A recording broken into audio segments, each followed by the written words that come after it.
Good afternoon. We are ready to start our event today. And we kindly ask all of the participants to turn on their video to see each other, to greet each other.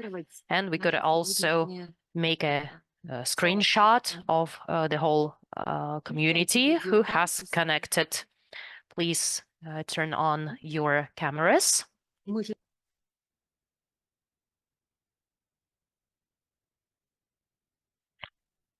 Go ahead, don't be shy. Turn on your cameras for the photo.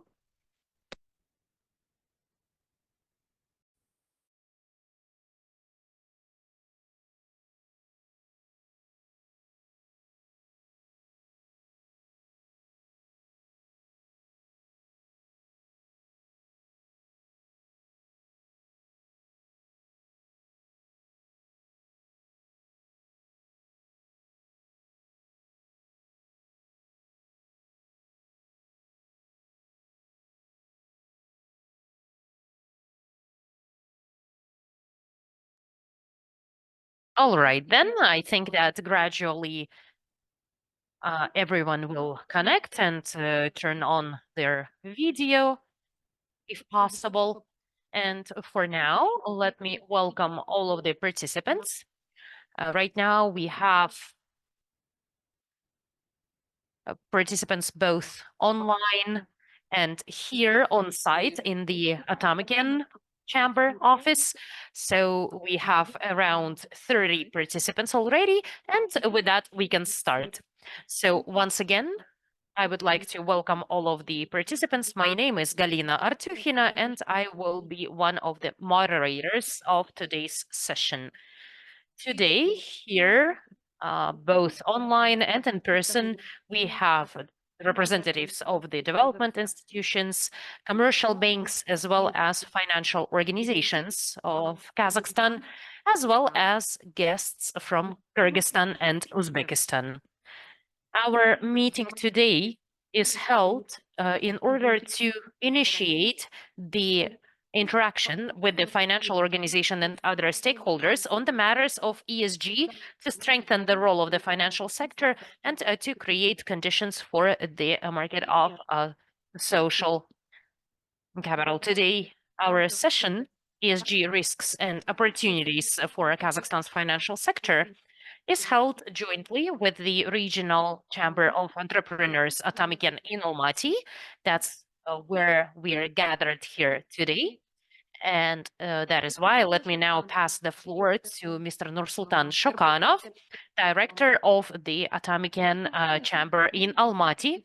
Nursultan has an executive MBA, IMD degree, and also extensive experience of entrepreneurial and public work in Kazakhstan. Nursultan, the floor is yours. Thank you, Galina. Good afternoon, distinguished participants of the session. Welcome.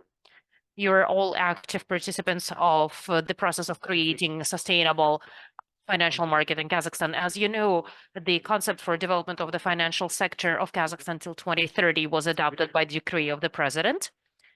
And the purpose of this concept is to form an internationally integrated, efficient, effective financial market that would ensure inclusive economic growth of the country. And National Chamber and its regional offices are working at supporting Kazakhstani businesses in the framework of this integration process. And one of the components of integration is the adoption of IFRS standards, including the guidelines of the International Sustainability Standards Board. And we are glad to be a platform to promote these initiatives. And hopefully this session will create an impetus to further advance the investment climate and ESG agenda in the country. We wish you a productive discussion. Thank you. Thank you very much, Nursultan. And also allow me to welcome the participants of our panel session. We have here the project lead and expert in ESG, Adalat Abdumanapova, and also chief specialist of the Department of Securities Market of the Kazakhstani Agency for Regulation and Development of the Financial Market, Aida Yelikenova. With that, we can dive right in and start with the presentations and discussions. And I would like to now give the floor to Adalat Abdumanapov for the first presentation. And we would like to ask her to talk about the way the demand for ESG is formed by the investors. Adalat has been working in IFC, the International Finance Corporation, for more than 15 years, and she's now heading the IFC program on developing the practices of environmental, social, and governance matters for Central Asia and Turkey. Adalat, the floor is yours. Thank you very much. Dear colleagues, good afternoon. It's great to be present here today. And I would like to thank the organizers for uh, bringing us together for this discussion. And I consider this to be a discussion between colleagues, between experts, and this is an opportunity for us to share our opinion, our ideas, some information, in order to understand what's required to develop the ESG practices in Kazakhstan in the financial sector. It's great to hear that we have participants from other countries as well, from Kyrgyzstan and Uzbekistan. And dear colleagues, as I was introduced, I'm heading the ESG projects in Central Asia and Turkey. That's part of a bigger program that is covering Europe, Eastern Europe, as well as Middle East. And our organization, the International Finance Corporation, is part of the World Bank Group, and we are one of the largest global development institutes who sets a mandate of improving the welfare of people in developing economies by providing funding, specifically investment for this purpose. And in IFC, we have two directions of activities, the investment activities and also consulting activities. As an organization, we understand that it's not enough to just provide the money and investment. It's very important for the businesses we work with to understand how they can make full use of these opportunities. And that requires strengthening potential building capacity of these organizations by building the corporate governance practice, improving risk management, financial management practices, environmental, social risk management practices, and so on. Our program works in various directions. Let me say a few words about that so that everyone understands to what extent we are facing these topics. First of all, we work directly with the companies, both in real sector and with the banks. Second, we work with public authorities on developing the regulatory framework related to ESG. We also cooperate with the local organizations, partner institutes, and our contribution there is to share the knowledge and the expertise and the methodology we have so that there is an infrastructure developing in the local markets, and so that there is a pool of experts that can work directly with decision makers, with policymakers. And of course, we also are working on building awareness of ESG. I did not prepare a formal presentation today because I wanted this to be more of a discussion. And my suggestion is as follows. I would like to share some of the, well, not issues, but the observations we make in our daily work. And then I will be happy to hear your questions, comments, objections, because I'm sure that all of our participants have a lot of experience in this area, or you are at least taking steps towards this agenda. And therefore, it would be important to know what kind of questions you have and what kind of things we need to cover or improve in our work. So let me start by definition. I'm a lawyer by background, and as a lawyer, I always start with the definition. So let me start with the definition of what we are talking about.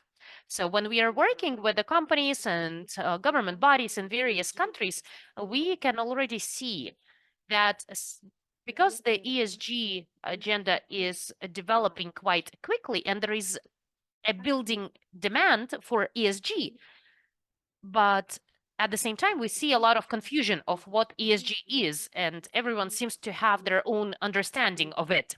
So we need to note that in addition to ESG, there is a concept of sustainability, because ultimately the goal of developing ESG practices is to ensure sustainable development of the companies and sustainable development for our planet in general. That's what we aim for.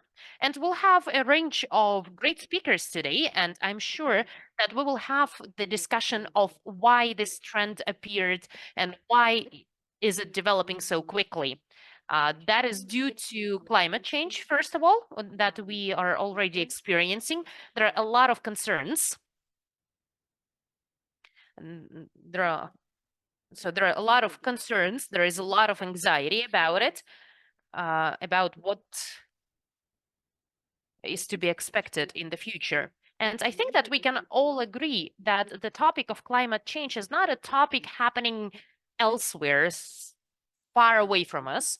This year, we have been experiencing it quite rapidly here in Kazakhstan. It started with the spring floods here, and for me personally, uh, it was also a moment when I started thinking that the climate change is here with us. And also, we can see the news headlines about worsening turbulence. And we all use airplanes. There is a lot of air travel. And we hear from the analysts that this turbulence becomes more severe because of this collision between cold and hot air. So basically, all of us are already experiencing climate change. And the scientists are concerned that the pace is accelerating and it's happening quite quickly. Therefore, our measures to mitigate it or to adapt to it need to be accelerated as well. So going back to ESG and sustainable development. First of all of us want to live in a safe environment, and we all want our children and our grandchildren to live in a safe environment. So that is our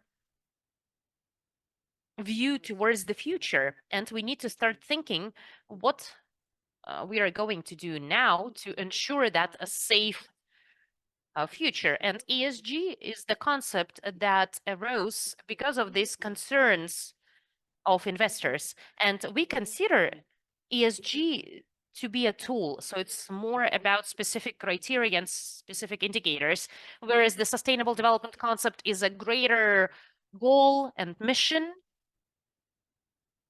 and the path that we are taking. Basically, ESG is the way we can achieve that goal and the specific tools for that. Therefore, for the investors, for business partners, for regulators and countries who made commitments on the global level on mitigating climate-related risks, ESG is a tool with the set of quite specific indicators that can be used, on the one hand, to evaluate the activities of the companies or banks, provide recommendations on improvement, and also integrate it directly into the business model. For me, ESG concept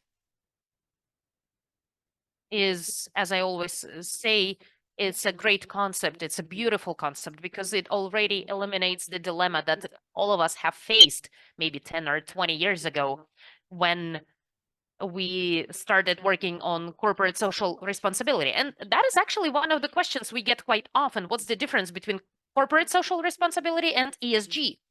So the difference is that ESG has to be integrated into the business model, whereas the corporate social responsibility is a voluntary step more related to a marketing structure and with a greater focus on specific group of stakeholders we want to help, be it children, elderly people, or some specific environment. Whereas ESG is a concept that has this 360-degree view and covers and encompasses all of the components that are key for a business. And as IFC, we say that ESG is a set of factors, environmental, social, corporate governance factors that allow the investors to make investment decisions, because that's how we assess the projects through these indicators. And they also help the companies in improving their operational activities, operational efficiency, taking into account the three domains: risks, opportunities, and impact.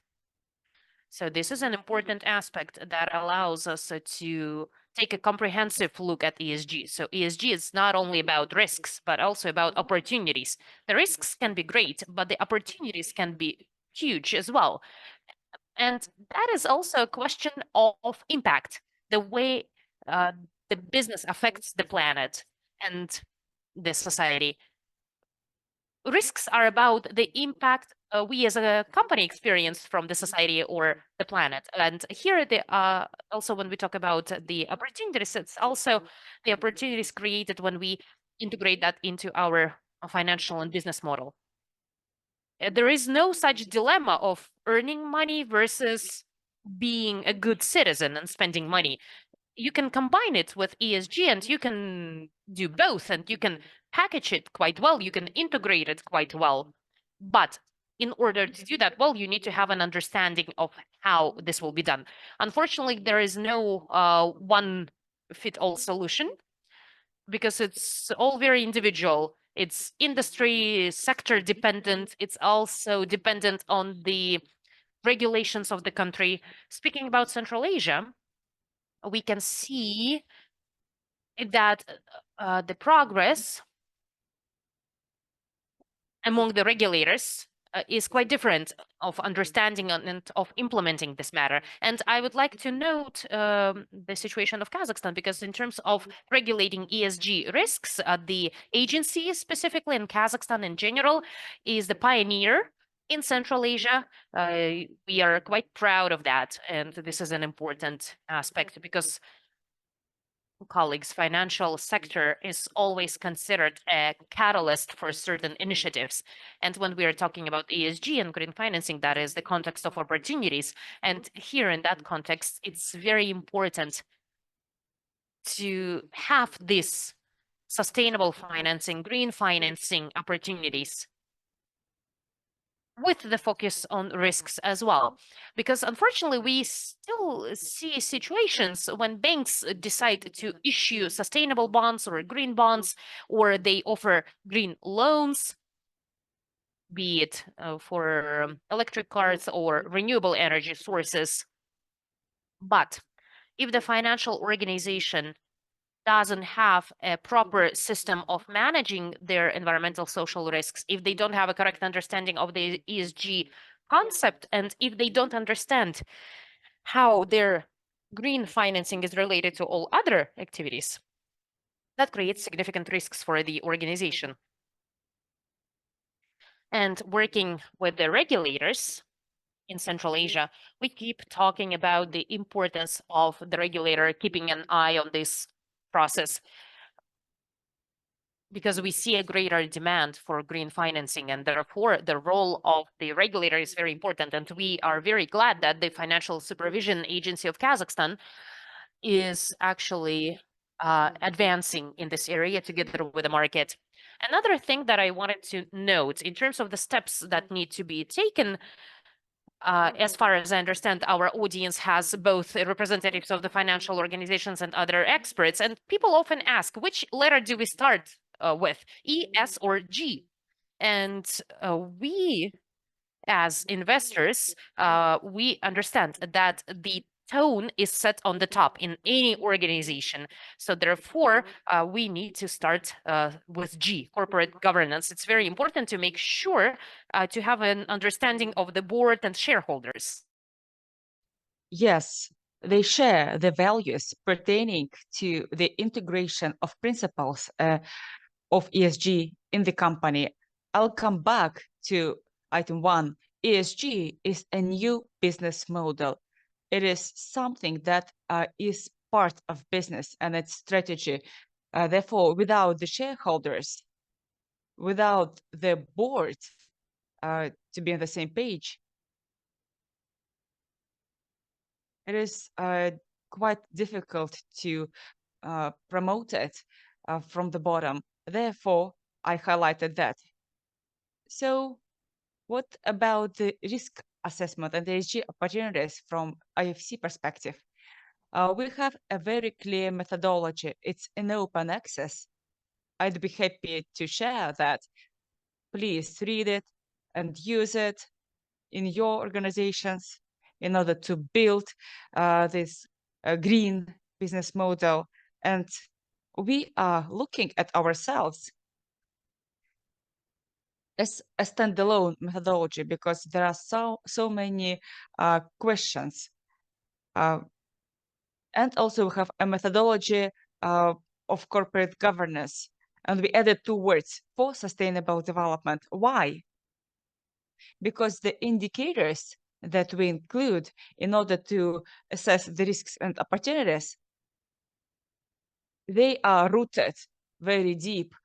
If we speak about the corporate governance and different methodologies, whether these are rating agencies or other entities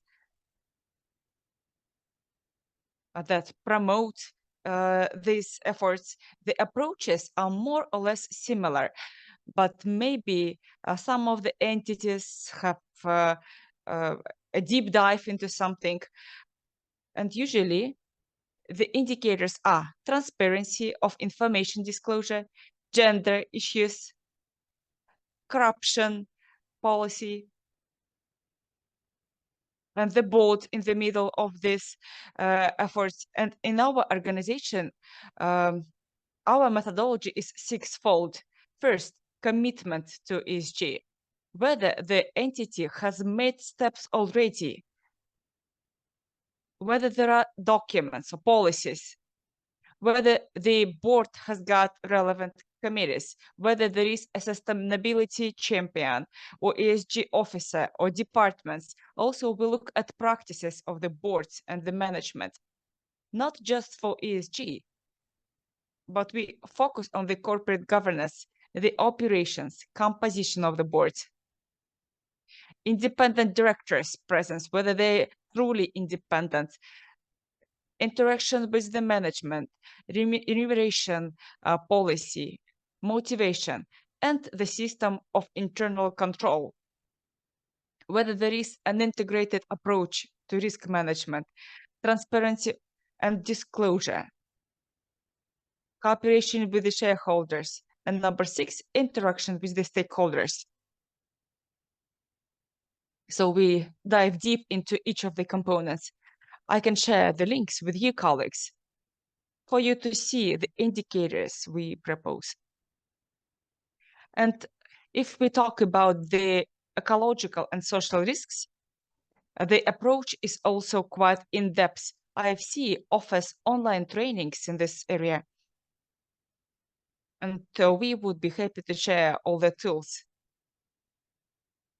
I know that we are running short of time. I would like to highlight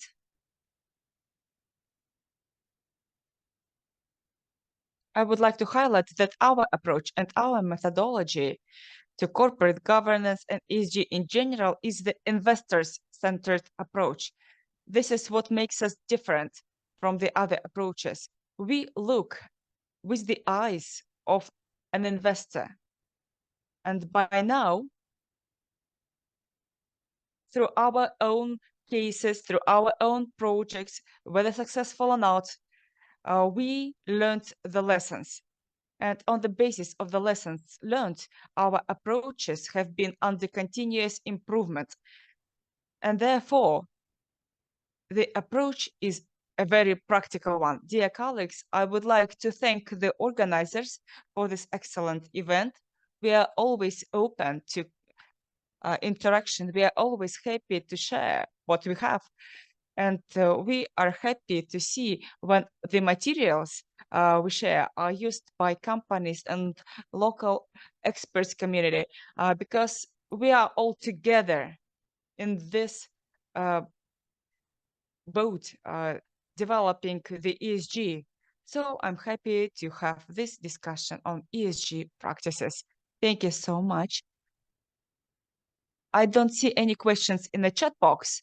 So, dear participants, those who are online with us, you can ask your questions directly, or you can write your question in the chat box. We will ask it to the speakers. So there are no questions in the chat box. Maybe there are questions from offline participants. Nursultan, please. Thank you very much for your presentation. ESG and sustainable development seemed to be inapplicable to small and medium businesses, not applicable everywhere, because bigger enterprises have corporate governance already. But now I'm working at Maslihat of Almaty City, lower chamber of the parliament. I'm heading the Commission on Construction and Urban Development. And the risks are here with us. We can digitalize them. For the companies who have not considered social or environmental issues in the implementation of their projects. And many of them lost money, lost their reputation. We can talk a lot about the project developers. The population of Almaty, people of Almaty, are very active. This is the city that raises its voice. And the community is very active. And I think that our financial institutes have to implement ESG. And we see that not just in construction organizations, but also industrial ones who are located in the neighborhoods in Almaty, as well as catering, restaurants, and other food enterprises on the first floors of the residential houses. The entire city of Almaty is flooded with these kind of enterprises. And sometimes enterprises fail because they fail to consider ESG. I wrote a post that if you fail to consider the social risks, you cannot exist. It's just unrealistic for the small and medium business. And if companies do not have ESG officers, or if they don't have a board, even if they don't have them, still for them, it's preferable to manage the risks, even if they are small and medium businesses. I would like to make a comment. Nursultan, you touched upon a very important thing, small and medium enterprises, SMEs. We discussed that a lot. And we had a roundtable with banks, and banks asked us, what do we do with our clients? There will be requirements from a regulator for the financial sector.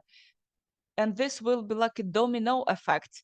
The burden will be on the shoulders of SMEs, like carbon footprint, reporting on ESG, but the clients are here. So that's an important question, Nursultan, because ESG is not just about business. It's about changing mentality of people, changing our attitude. It may seem challenging, but it's not. The only challenging thing is to understand. And we have to convey this message. There is a saying, win, win, win, triple win for everyone, because it's good. It's not bad. It's a win for everyone. Maybe businesses are concerned because of the costs that they have to bear to implement some practices. But if we see what the business gets, competitive advantage, better interactions with the young people, and young people now, they're different, and they want to make a contribution to something that makes the life better. So I wanted to offer our colleagues from financial institutions to consider such a concept as ESG literacy. There is financial literacy. There are national strategies to improve it. And I think that now the time has come to improve ESG literacy. Maybe we can call it in a different way, but this is to outreach to everyone because it's everyone's business.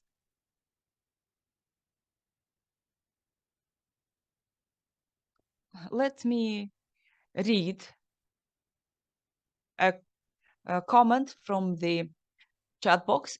Davidenko Ludmila thanks you for the presentation. And the question is, what companies were on top of the ranking in 2023? We will have a presentations about that, but maybe Adalat, you'd like to provide your comments on this?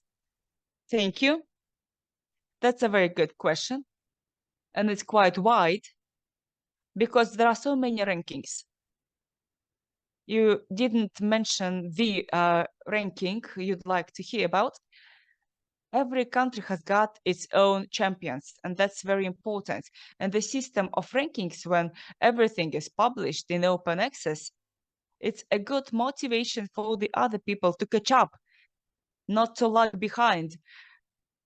We have to see, I remember there was a ranking of annual reports, the initiative we are active part of. There will be a presentation on that. That's a good initiative that has been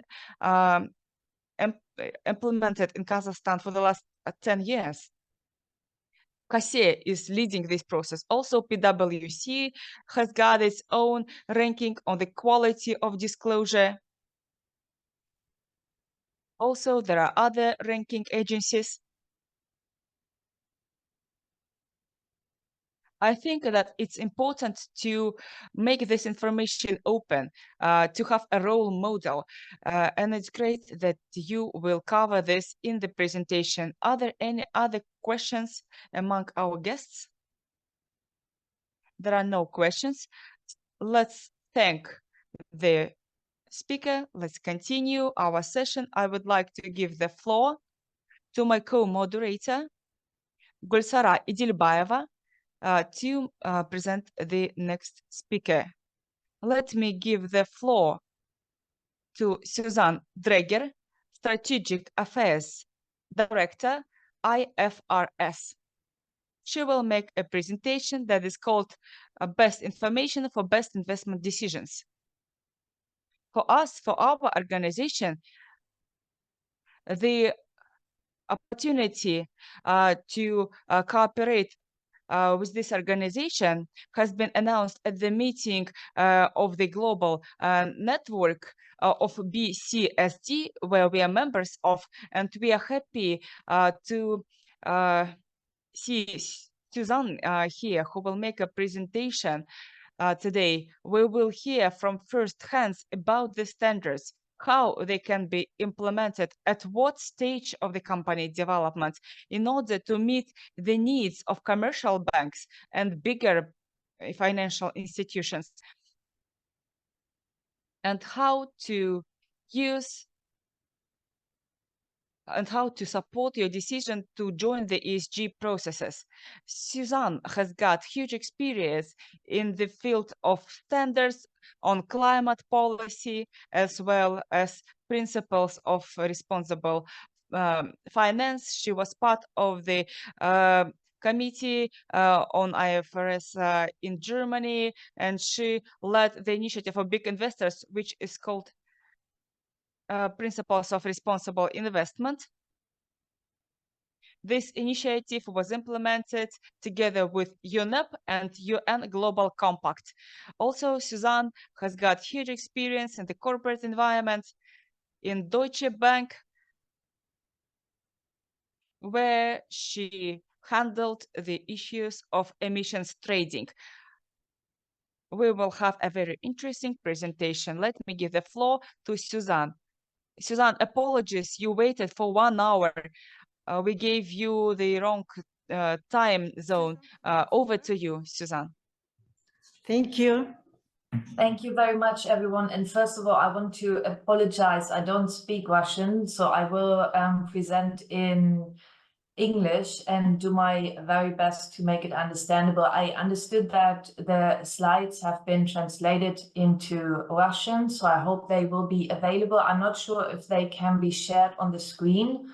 If not, I can also share my screen, whatever works best for you.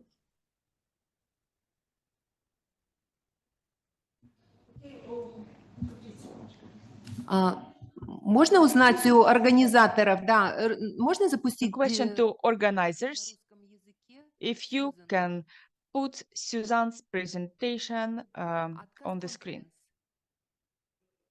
This is a question to CAST conference.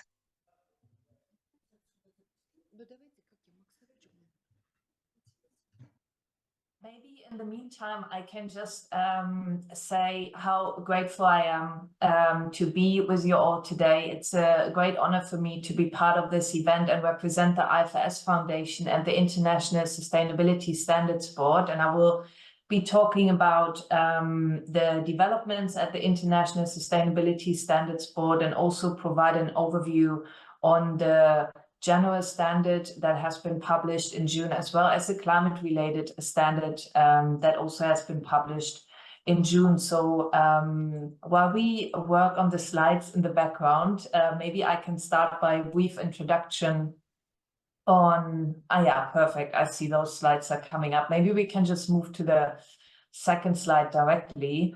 You know that sustainability reporting has been around for quite some time now, and there were specific circumstances that have led to the demand to establish the ISSB and have them setting global standards.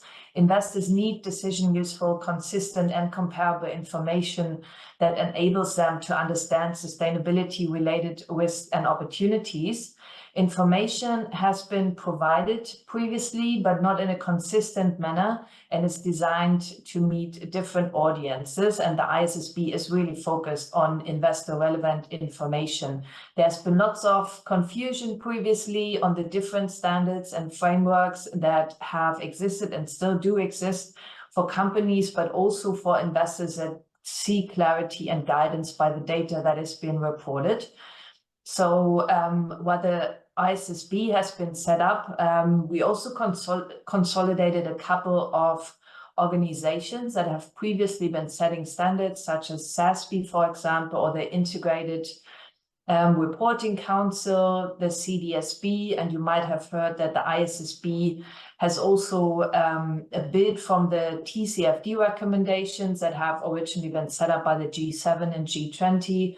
So there is lots of consolidation happen, and we try to further harmonize the reporting landscape and to not really reinvent the wheel and not start from the beginning, but use what is already there. And furthermore, the ISSB has a transparent, rigorous due process. You might know from the IASB, which sets the accounting standards under the IFRS Foundation, that they are globally accepted, and we do the development of those standards really in a market-informed way that responds to investor needs again. And some jurisdictions have already made a commitment to adopt the standards in a mandatory fashion. Yesterday, we had an announcement as part of the IOSCO annual meeting, where we heard that over 50% of the global GDP will report against the ISSB standards. Many countries are en route to introduce the ISSB standards, and many jurisdictions work with us, such as Brazil, Nigeria, Turkey, that have publicly announced their intention to adopt the ISSB standards.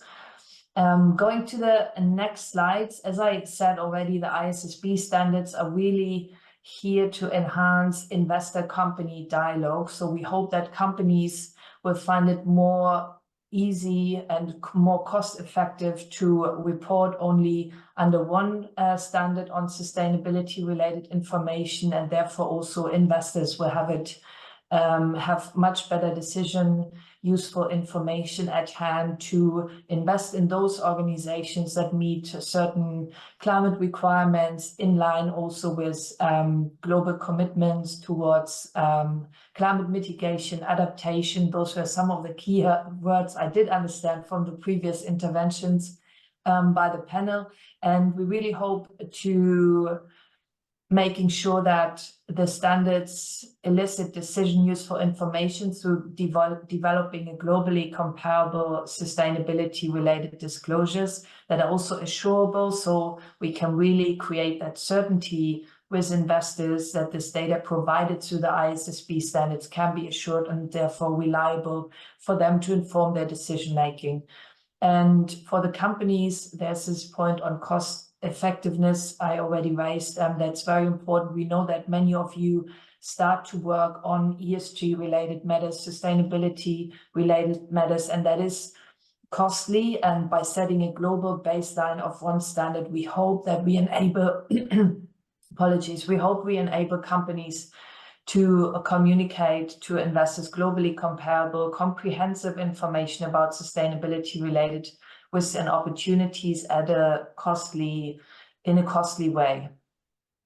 Moving on to the next slides, we're also hoping to develop standards that facilitate compatibility with requirements and standards that are jurisdiction specific or aimed at a wider group of stakeholders. In this regard, we work with many jurisdictions, as I said, and we do have a jurisdictional working group established as part of our engagement with some countries where already sustainability reporting requirements exist, such as in Europe, for example. Some of you might be aware of the European Sustainability Reporting Standards. We work very closely with them to ensure interoperability and make sure that this global baseline is established, but then jurisdictions can go on top of those requirements and additional requirements if they find necessary. I also mentioned the TCFD recommendations. This work by the task force has now ended, and with the ISSB standards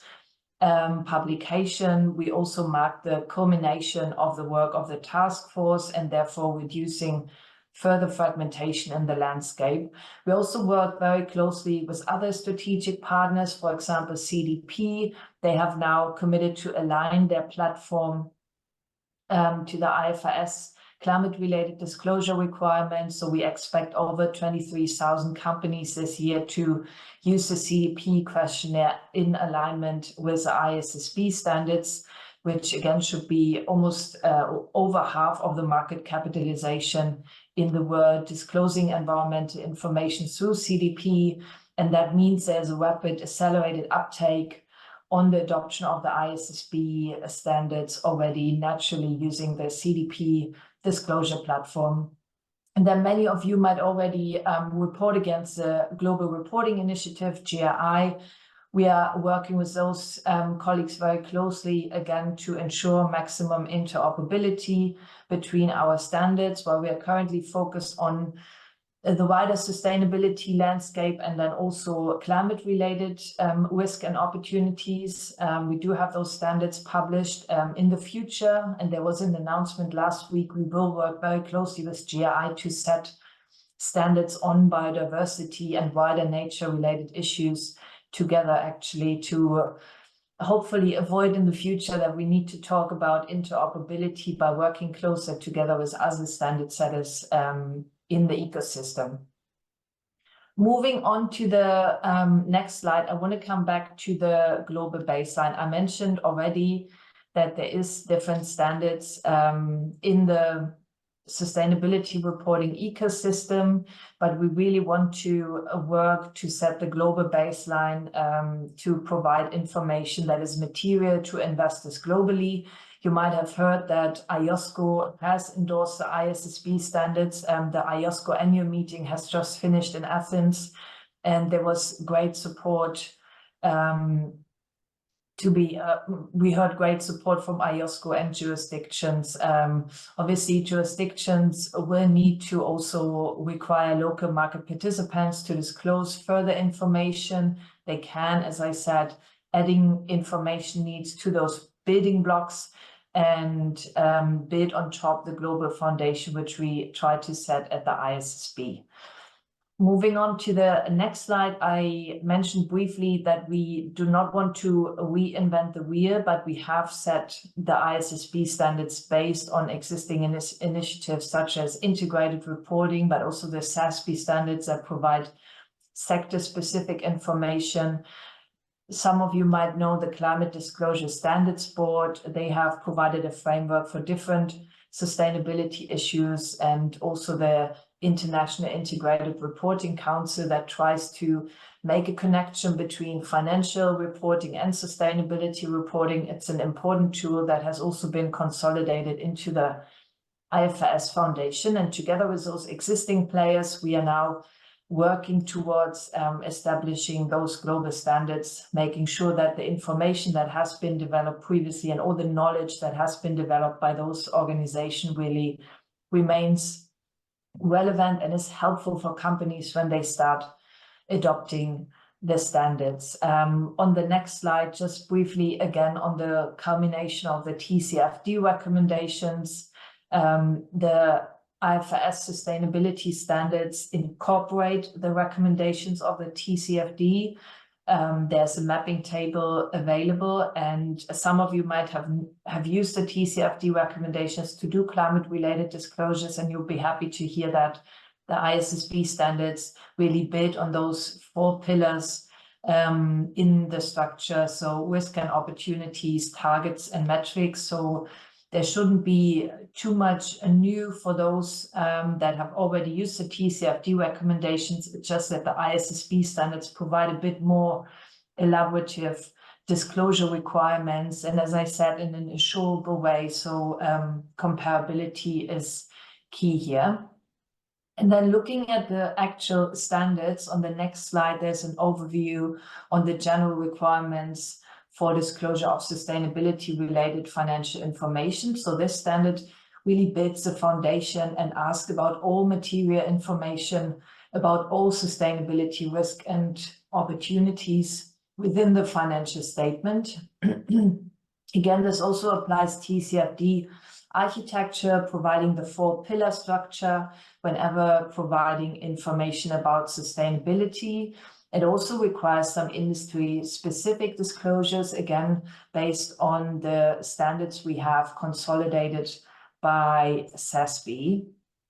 And this can really be used for all other matters than climate, because for climate we have a specific standard, which I will talk about in a second. And it can also use, which might not be relevant, I believe, to you in this meeting, but it can also be used in conjunction with any accounting requirements such as GAAP. So we're really trying again to connect the dots with all those standards. Moving to the next slide, I think I just wanted to make clear, I guess one important point is that sustainability related information really matters to investors. I think in my introduction, it was also made clear that I have been working with an investor organization, the UN Principles for Responsible Investment previously. So I also know the investor perspective very well, and why this data is relevant. It really does inform investment decision-making, and it has a systemic impact. And the IFRS S1, the general requirements, really explains that information about sustainability-related risk and opportunities is useful to investors, because a company's ability to generate cash flows over the short, medium, and long term is inextricably linked also to the interactions between the company and its stakeholders, the society, the overall economy, and the natural environment throughout the company's value chain. So together, a company and the resources and the relationships throughout the value chain, for example, form an interdependent system in which the company operates. And this is important really to acknowledge that a company doesn't function in isolation, but has dependencies and impacts on resources, relationships, and that obviously gives then rise to sustainability-related risk and opportunities that are of interest to investors.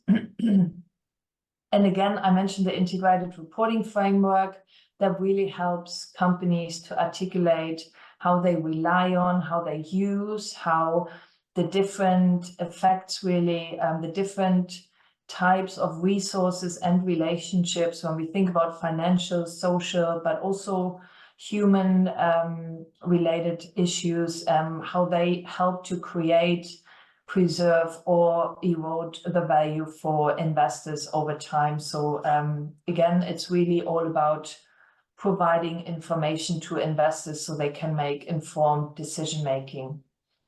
And on the current slide, my Zoom might be a bit behind. Let me just double check.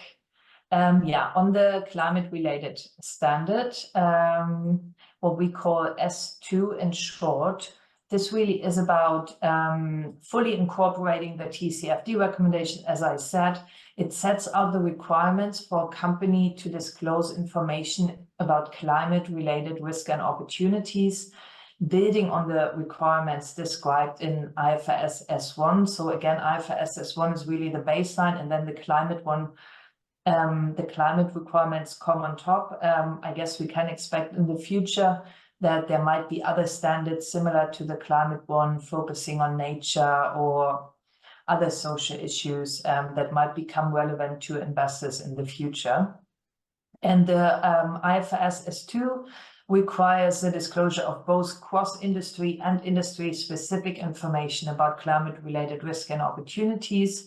Climate-related risks, from our perspective, include both physical risks, such as those resulting from increased severity of extreme weather, for example, and transition risks, so those risks that are associated with policy actions and changes in technology, for example, that can affect how a company is running their business. And we're speaking about risk a lot, but there are also opportunities when you think about climate and transition. Disclosing climate-related opportunities has or can have some potential positive effects, obviously, arising from climate change for a company. If they can be disclosed, that's also a good way to generate capital. On the next slide, just getting into S2 a bit more deeply.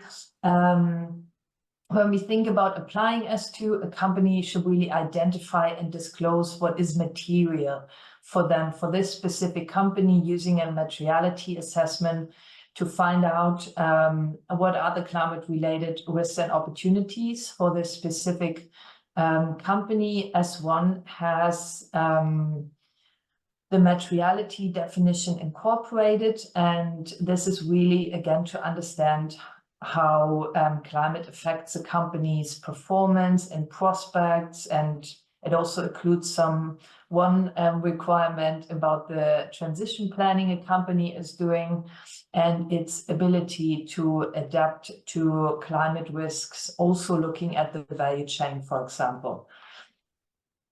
Moving on to the next slide, just providing a bit more detail on what should be disclosed. I mentioned the 4-pillar structure following the TCFD recommendations: governance, strategy, risk management, and metrics and targets. When we look at the S2 requirements, there are a couple I want to point out. For example, strategy and decision making. I mentioned transition plans. That's something we hear from lots of investors, that they will be interested to better understand how a company foresees how they will transition within all those climate-related risks we expect in the near but also in the long-term future. And again, current and anticipated effects might be difficult to measure, but there are some good guidance documents available. And then again, also looking at how those risks really affect a company's financial performance will be extremely relevant for investors to understand.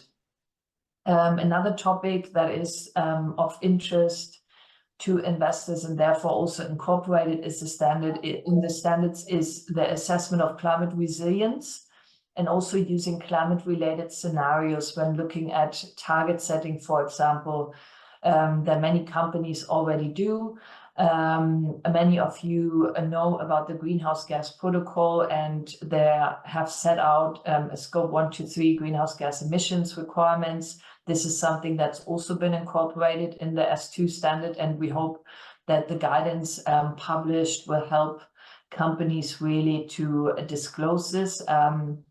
Again, for specific industries, specific requirements might occur given their industry-based metrics that are incorporated or associated with common business models in a particular setting. Moving on to the next slide, I believe many of you have already heard about scope 1, 2, and 3, so I'm being very brief here. S2 requires a company to disclose its absolute scope 1, 2, and 3 greenhouse gas emissions. So that means, in other words, the standard requires companies to disclose their direct and indirect emissions. The emissions must be measured in accordance with the greenhouse gas corporate standard, unless a jurisdiction, when they have adopted the ISSB standards, requires a company to use a different approach to measure them. Not all companies measure their emissions using the greenhouse gas protocol at the moment. If a company is currently using a different measurement method, it is permitted under the standards to use that method in the first year of applying the standard, but it is intended really to move towards greenhouse gas protocol, and this is the most widely accepted standard to measure those emissions. And then moving on to the next slide, I think I've been talking about how to do that, and we know it's been very challenging for some companies who are just at the beginning looking at sustainability reporting.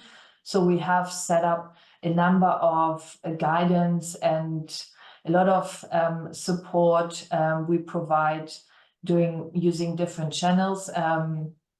So, for example, we have clarified terminology and concepts, and also again linked to those concepts that are already clear and have been prepared previously by others, other standard setters. And we also have published a lot of guidance on our website, and I will come to wider capacity building just in a second. There are some temporary and permanent reliefs from some requirements depending on a company's circumstances. So, for example, a company might provide qualitative rather than quantitative information about the anticipated financial effects of a sustainability-related risk or opportunity if the company does not yet have the skills or capabilities or resources to provide this quantitative information, because again, we want to acknowledge that it's quite challenging if you haven't done any climate-related reporting or sustainability reporting at all. We encourage everyone to start using the standards and get ready for jurisdictional adoptions. And then maybe I realize I'm a bit over time. We can skip the next slide and go to the capacity building slide, if that's okay. The one after. The next one. Yeah, wonderful. Thank you.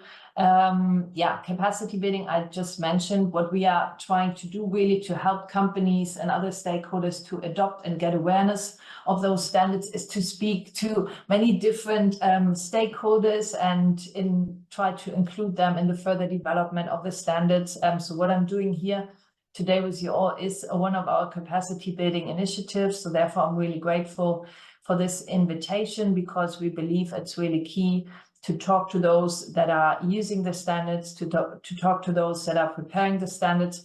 So we try to raise a lot of awareness and work with our stakeholders. We have also set out a partnership framework that has now 41 institutions. One of them is the World Business Council for Sustainable Development, which kindly made that introduction to BCSD Kazakhstan. So that's why we're here today. And we're also providing resources and educational material. We have published a knowledge hub that is open access, free of use, available to everyone. I will show a picture about this one as part of my next slide. And then we are doing tailored training engagement programs for some of our key stakeholders as preparers, for example. And we're really trying to get everyone ready to implement the standards, build a solid basis and of understanding of the ISSB standards, and work with many partners, because we do have limited capacity at the IFRS Foundation. And on this slide, you can see the number, or like all the partners we work with. You see a couple of UN organizations here. We work with the accounting profession, and many other like WBCSD, but also the Sustainable Stock Exchange Initiative is running lots of trainings with stock exchanges on the ISSB standards. Now, on the next slide, you can see the Knowledge Hub we have launched last year at COP, the UN Climate Conference. That's really a platform for educational materials for preparers. It's all free, it's all online available, it's easy to navigate. There are case studies, but also further guidance material. And it's also a platform for our partners to showcase their material, because we don't have the capacity to really develop all the guidance on our own. That's why we work with partners to facilitate this exchange. And now looking ahead, what's up next for the ISSB? We have made a commitment on the next slide to further work on the connections with financial statements, because again, this has all been done in view of informing investors. We want to work with jurisdictions and voluntary initiatives such as GRI on interoperability to make it as cost effective as possible and easy as possible for companies to use the sustainability standards we develop. We have also supporting the implementation, just in April, published our digital taxonomy. We do a lot of awareness raising, capacity building. We work with regulators on the adoption and with companies on the voluntary application. In the future, the board has also decided the ISSB to enhance and maintain the work of the SASB standards. We work to develop further educational materials on nature and social aspects. And there will also be further research being done on nature and social aspects, also in view of any potential future standard setting. And those future priorities have been informed by the consultation that's been published last year, and where the ISSB has taken a decision to look into nature and social issues more broadly, to understand what are the investor data needs, what are companies already disclosing, and you can expect that there will be further consultations on those topics. Where I want to encourage you really to look at those consultations, bring in your preparers or users' perspective from your specific jurisdictional requirements. And yeah, I leave it here and see whether you have any questions. And thank you very much again for providing this opportunity to talk to you all today. Thank you. Thank you so much, Susan. Yeah, here we really need the guidance on how to apply when and which standard. As you mentioned, we have a kind of soup of their initiatives and standards. And I have a question from the audience related to this issue. It said that, thank you, Susan, for your presentation. Could you please clarify what is the fundamental difference between the standards of ISSB and the GRI standard, which also unified non-financial information like GRI standard, and allows to, should we compare them or not? So it's a question from the audience, please. That's a very good question, and that's a question we hear a lot, because that's those who already use the GRI standards, they do wonder how can they transition from using GRI to the ISSB standards. So when we look at those two different sets of standards, the ISSB standards are really investor focused, while the GRI, they would also look at other stakeholders like policymakers, for example, inform them, or consumers, for example. To an extent, they also inform investor decision making, but and not in a way that it determines the risk and opportunities, but more like on the impact side, for example. And that's what we usually consider the impact investors, that they might need a different set of information. So while GRI is more multi-stakeholder focused, we are really focused on those information that is relevant for investor decision making, not necessarily for screening and things like that. So this is where we differentiate, I would say. We have we work very closely together with colleagues at GRI, as I said, and we have previously launched a comparative analysis showcasing the differences between both sets of standards looking at climate. But going forward, the ISSB and the GSSB is a standard setting board of the GRI. We have committed to work together on future standard setting to avoid any overlap and duplication, and really entail this thinking of multi-stakeholder and investor focus in the separate standards. So for companies, it should be much easier going forward to use both sets of standards. But I would encourage everyone to look at the comparative analysis on the greenhouse gas emission that we have published together. I think that's a good starting point. And I would just share a link in the chat for everyone, so you have it at hand. Yeah. Thank you, Susan. With your permission, we would like to publish your presentation on our landing page. Maybe there was some information on these questions in your deck. So then we could come back, maybe collect all the questions and discuss it once again. And I have one question from my side. I believe that the most of our audience today is financial organizations who mostly have which has a transaction with like in local jurisdictions.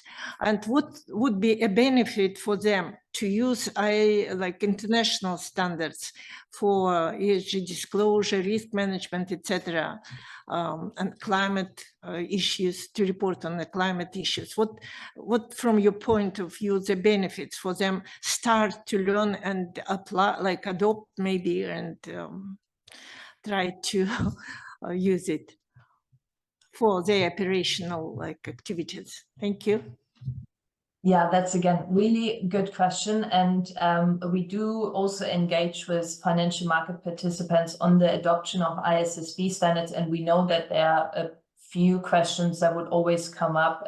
One is like, why would I use the ISSB standard? The other one is like technical problems such as looking into financed emissions when you look at your portfolio, for example, or the credits you provide, those would all account as those Scope 3 emissions, and it's quite an exercise to get into those emissions in your investment chain. But there's some guidance on our website as well. In terms of using the ISSB standards from a financial market perspective, I think one very interesting example is the collaboration we have with multilateral development banks. We're engaging them very closely as we see that they also have an interest and have often publicly supported the ISSB standards when they think about funding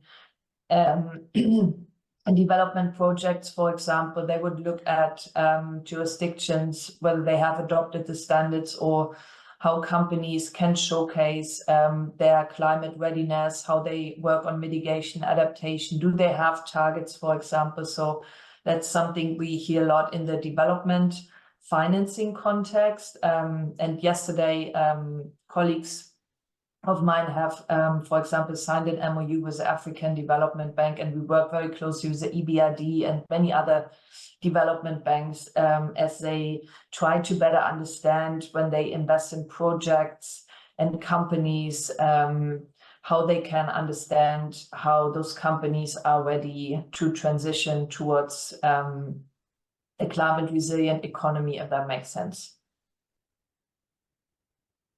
Thank you.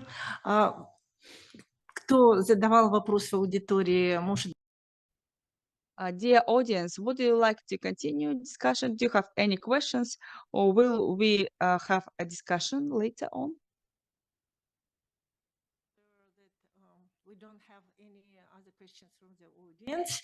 Thank you so much for your presentations and participations and being ready to support us on our journey with financial sector. So stay with us if you could. Thank you, Susan. Thank you very much. I unfortunately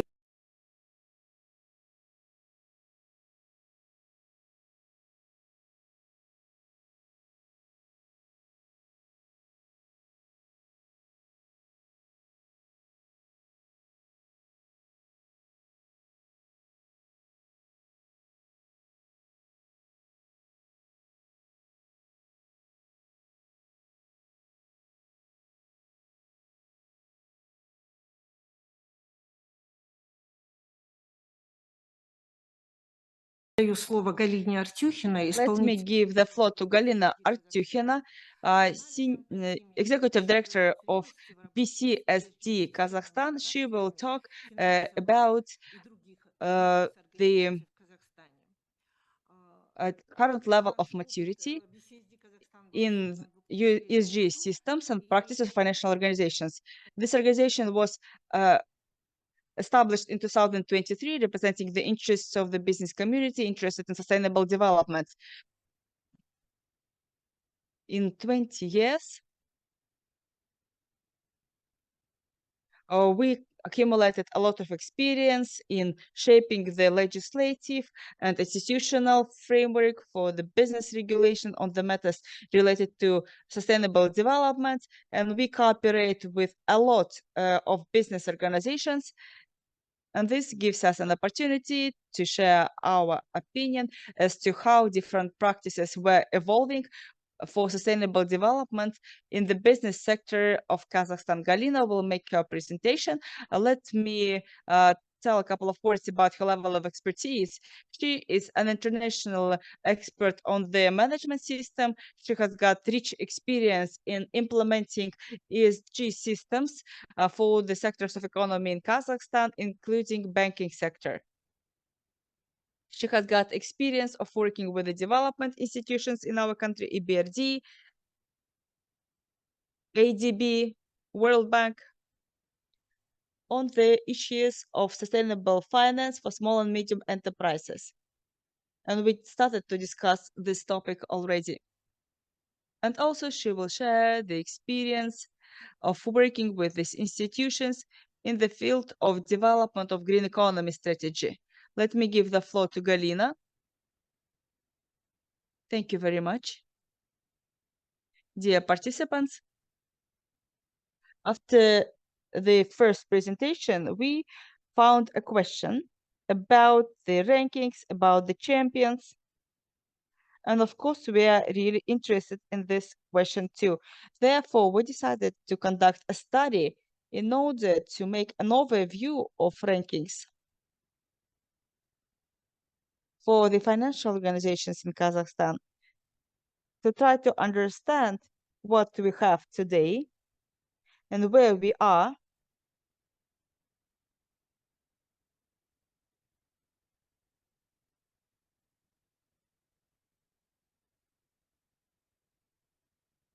since 2021.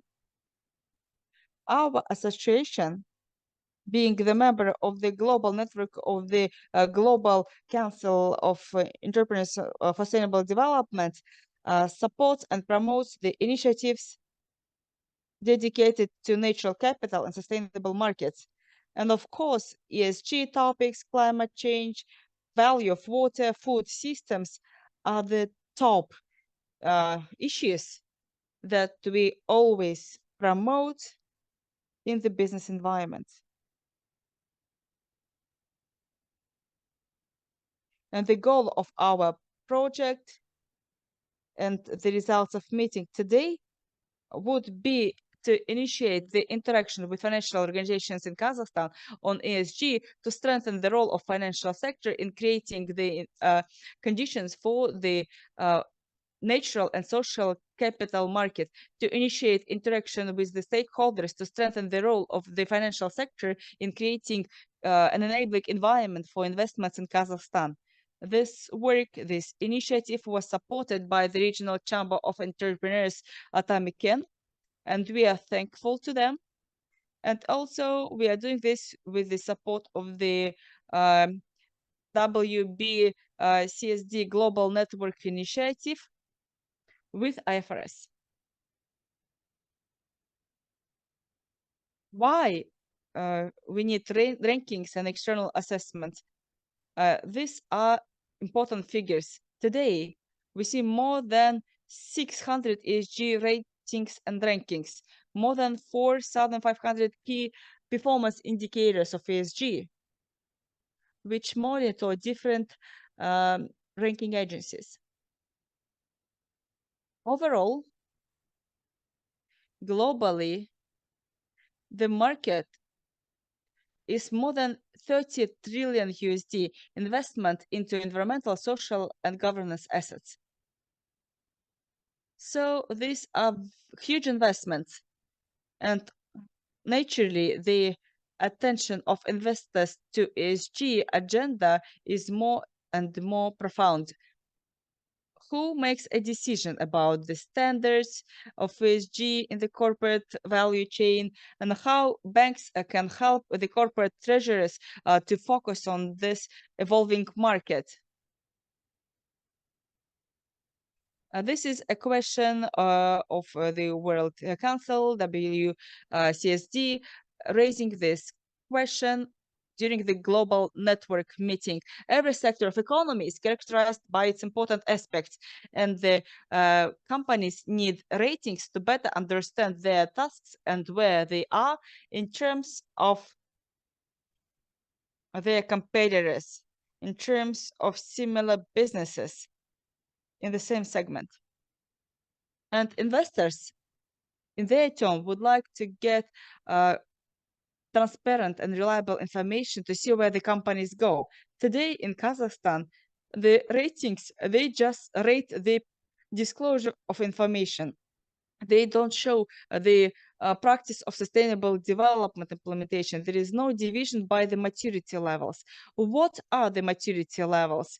This is a very important and serious approach. It's like a roadmap that shows the businesses how to move from the stage of new markets development to the market of ESG projects. What does it mean? This wording, a market of ESG projects. For Kazakhstan, there are forecasts. In order to fulfill the climate commitments by 2030, we need 700 billion USD. It's a huge capital market. But how to reach it? What do we need to do that? So, according to the estimates of the World Council, according to the methodology, there should be 5 levels of maturity in the ESG system. If we look at each one of them, what's maturity level 1? That's compliance or legal compliance on the level of local jurisdictions, so on the level of businesses and companies. And if we talk about this level of maturity, then this level is tracked in Kazakhstan by PwC. They publish an annual rating with the ESG outlook in various sectors of the economy, looking at the quality and accessibility of ESG information in public reporting, public disclosures of the companies. And since in the same rating we have companies from the various sectors of the economy, compared to businesses and industrial companies, financial sector is lagging behind, even on the first level of maturity. But even here, we have some good news. Although the financial sector is not strong yet in disclosing their ESG aspects, there are still 4 companies that are leading among their peers. And basically, maturity level 1 is simply compliance with the legal requirements. So this is the very first level, and we know that the legislation changes quite quickly. So there are high risks for the companies that will stop at that level. Level 2 is called acceleration, and it can also be applied on the company level. And here we can use, as an example, a competition held by Kazakhstani Stock Exchange on March 12th this year. The stock exchange has done the award ceremony for the companies based on the annual reports. 21 entities participated. They applied to participate themselves. And based on the information from the stock exchange, we can see that they have assessed 150 criteria. However, we were not able to find which specific criteria they were using, which specific indicators were used for evaluation, and how the ranking was done. But the good news is that there is already some evaluation of the practices of reporting on this level. But the question is, where do we move from here? So this ranking doesn't show the trajectory. However, on the right, you can see some examples of the companies that were recognized for their best annual reports. If the companies want to advance further, and if financial organizations want to advance further, they will go to maturity level 3, which is called optimization. And here we can see the transition where both the local jurisdictions and global assessments are used, because starting with level 3, the ratings of international agencies become to be applied. So these are ratings like S&P Global ratings. They include climate issues in the evaluation of maturity. Why? Because climate is a global issue, is an international issue. There are well-developed standards that allow to take into account and to make estimates of the greenhouse gas emissions and reduction of greenhouse gas emissions. Therefore, compliance with the climate-related standards is now becoming mandatory when we are talking about ESG. Should we be afraid of that? Because when we are talking about the financial sector is quite removed from the real sector and from calculating their real greenhouse gas emissions. But you should not be afraid of that, because both in Kazakhstan and all over the world, a lot is being done in this area. And some second-tier banks, even in Kazakhstan, are already doing something in this direction. So we can see progress. As an example, we can look at level 3 optimization. Here, a showcase could be Kazakhstan Development Bank. Their information and reports include ESG indicators. And the bank shows the analysis of their clients by climate indicators. Then we come to maturity level 4, which is called leading. So these are companies who have transactions outside of Kazakhstan. For our economy, these are mostly commodity companies. So this level reflects global jurisdictions. The leading organizations use comprehensive structured approach to sustainable development that covers both their operational activities and their value chain. And these companies strive to improve their routine practices. They provide resources, expertise, capacity for these innovations. And let us show a few examples of Kazakhstani companies like that. And these are also things that you can find in their sustainable development reports on their websites. They have pages dedicated to sustainable development. First company is Kazmunaygaz. They say that they're committed to the principles of green economy and promoting renewable energy sources. And in the company already there is an organizational structure, a division for sustainable development in Kazmunaygaz, and the investors can see the way the company is managing the risks and bringing the matters of ESG risks and opportunities to the agenda. And the company already talks about their impact on the areas where they're present. And in their report, you can find some good cases and examples.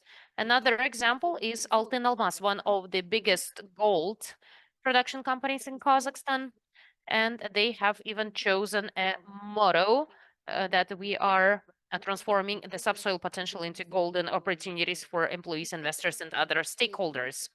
And this company puts more emphasis on social investments based on the peculiarities of their sector. And in their report, we can also see the stakeholder analysis. We can see the divisions or subdivisions that are dealing with ESG risks and ESG reports. And in these reports, we can already see the link with the sustainable development goals because the company understands their impact in the regions where they are present. And another example of the company that is even beyond level 4, that will transition to level 5 soon, is the company in the mining sector, that is the Eurasian Group. And the report of the Eurasian Group, ERG, not just their sustainable development report, but their whole activities show steps forward. First of all, the company already has the green financing policy. So the company is announcing their green agenda. And why are they leading? Because they already have identified the list of acceptable projects which they recognize as green projects and where they can invest their funds and resources. Plus, they have quite innovative methods of demonstrating their impact through the results that they show in the reports. And now we are moving to maturity level of 5 is results orientation. These are companies in the global jurisdiction. Here as an example, we can show you the assessments that the London Stock Exchange does when they assess the maturity roadmaps and for the non-financial reporting. And in this year, the London Stock Exchange has reintroduced their awards for all the companies registered in that stock exchange to note the evolution in the annual reports. And here there is greater emphasis put on impact of the companies on the community that they operate in and on the environment. And more attention is paid to the way the information is shared and what cases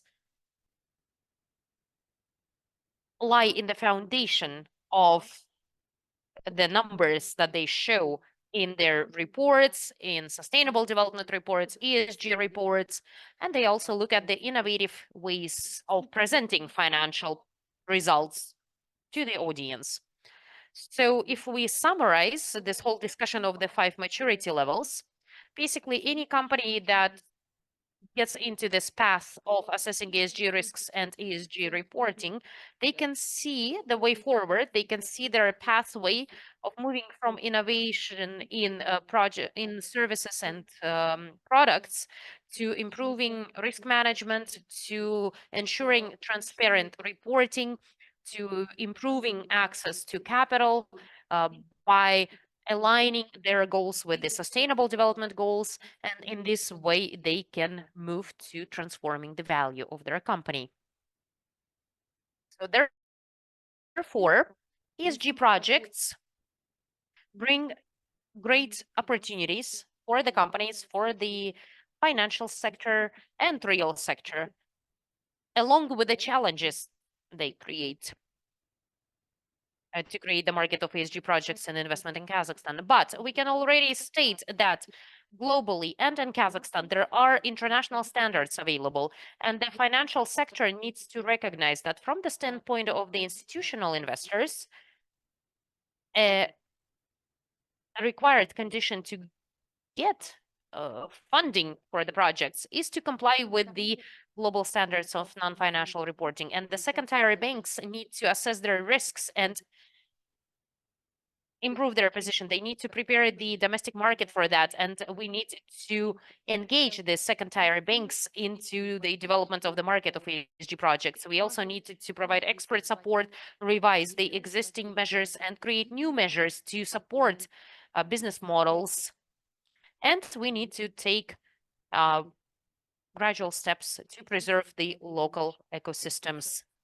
And that is one of the areas that our association will work on. We'll continue the work that we have started. We'll continue improving our work on this topic. And I also saw earlier the question in the chat about sharing the presentations. To answer that, yes, we've prepared a landing page where you can get the information, and we will share the link to that landing page with the participants who registered for this event. With that, I'm done with my presentation. Thank you for your attention. Thank you very much. Do our participants have any questions?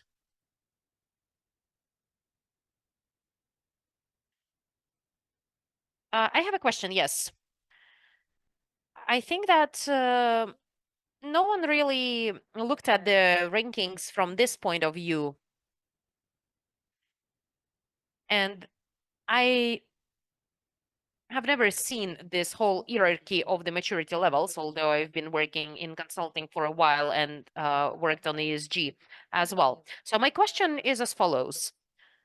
What do you think?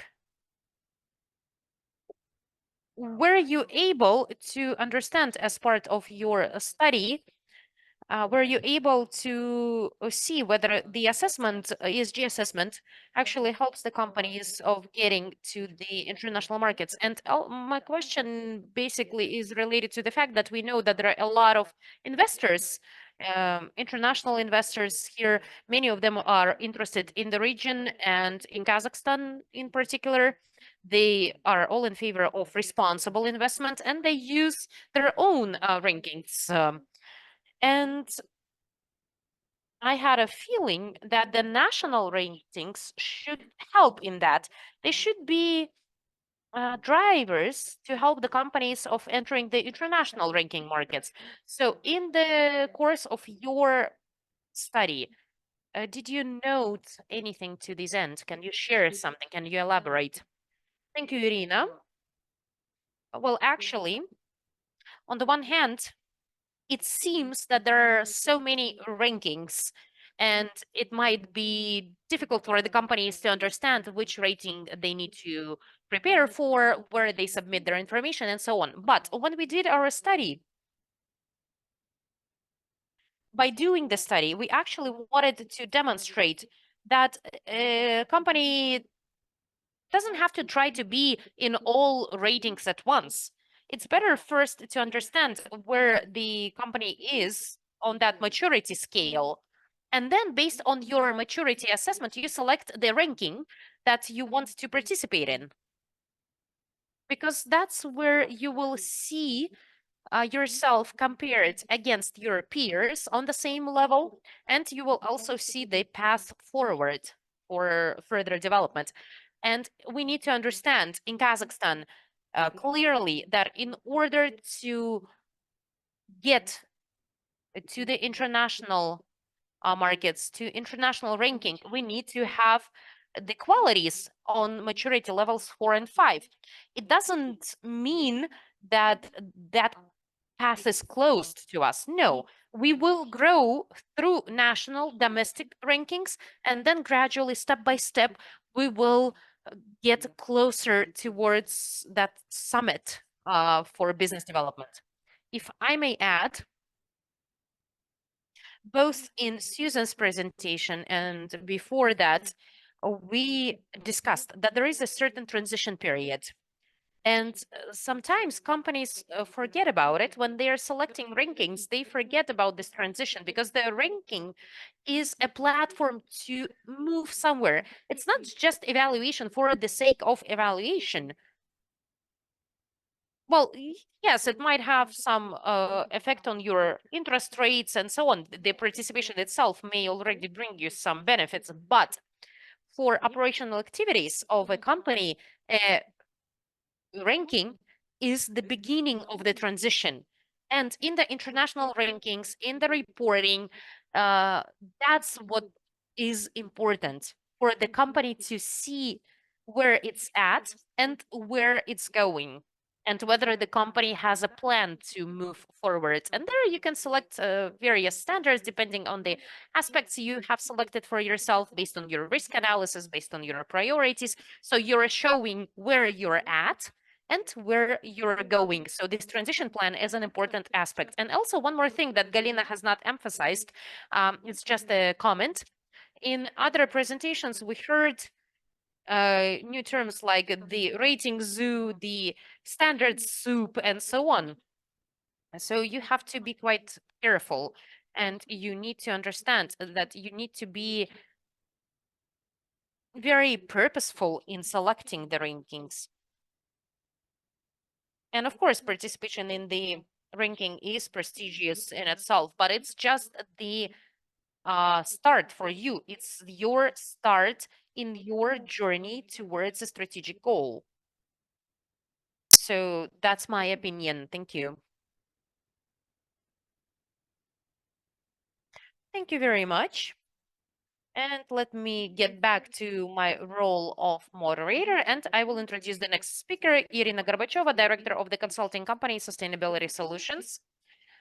When providing consultations to the clients on various stages of ESG transformation that we just discussed, Irina knows how the competence of the personnel, mindfulness and engagement on all levels affects on ESG penetration on all levels of the company. Being an expert in ESG, Irina has certificates in corporate sustainability, approaches to working with environmental and social risks of the World Bank, risk analysis and risk management for financial organizations, as well as the guidelines for disclosing financial risks related to climate change.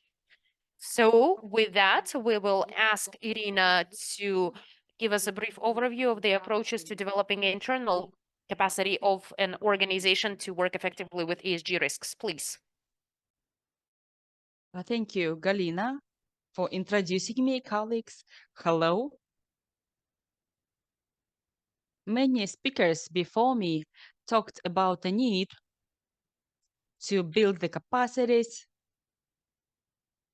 to outreach to all the employees.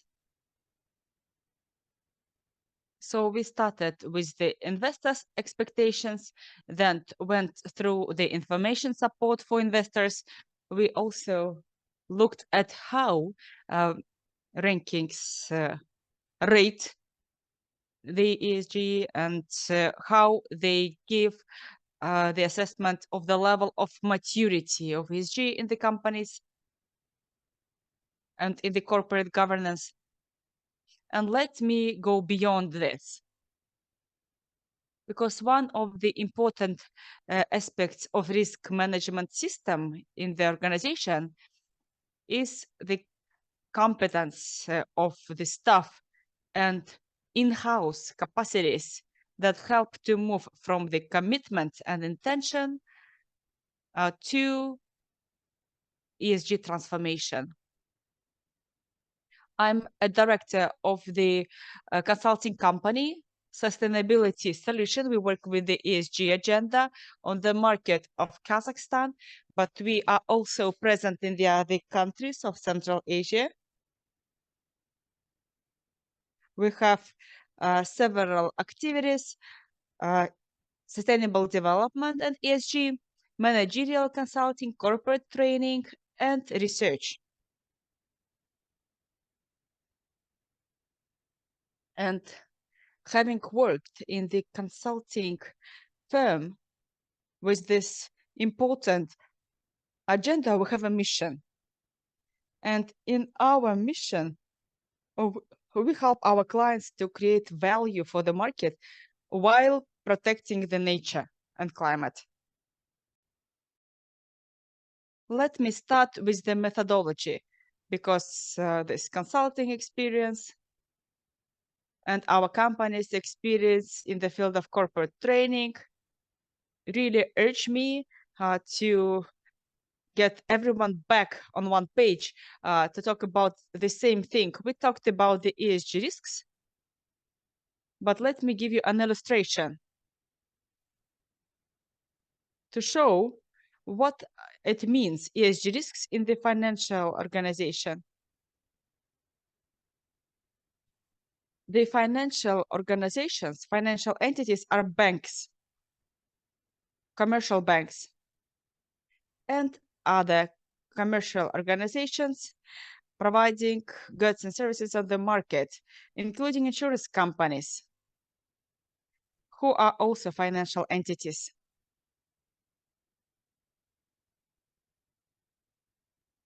In the past, the financial organizations focused more on the corporate governance risk. And our potential clients with whom we worked and who obtained international rankings like 0 or very low score on the environment and climate. And they were remarks regarding their S letter, social. So what does it tell us? The requirements for the financial organizations in terms of the environment, climate change, and social risks are becoming equally important factors. What do we know? And what do we mean by ESG risks? These are the risks pertaining to the environment, climate change, social aspects, as well as the risks of corporate governance. These are financial risks that occur because of the organization having an impact on the environment, society, and business environment as well. According to double side, there is always an impact of any finance.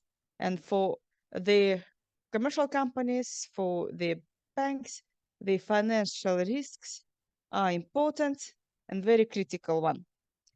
I read a very interesting phrase when we discuss ESG in financial organizations. We say that ESG risks become important, but even existential. These are the risks of survival, risks for the survival of the institutions. And let me reference the second source of ESG risks for a financial entity. These are risks of the borrower. beneficiary of financial goods and services. So in the same way, the organization has an influence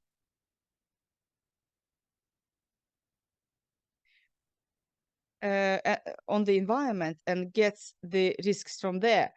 And the beneficiaries, the receivers of products and services, have their own ESG risks. And when you become a bank's client, you're a borrower bearing the ESG related risk.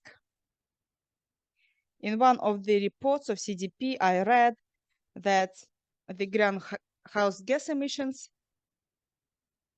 or the carbon footprint from the loans given by banks and investment portfolios are 700 times higher than the emissions of a bank itself.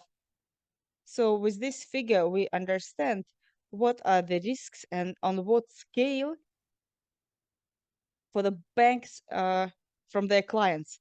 It means that the banks have two groups of risks, financial risks and non-financial risks.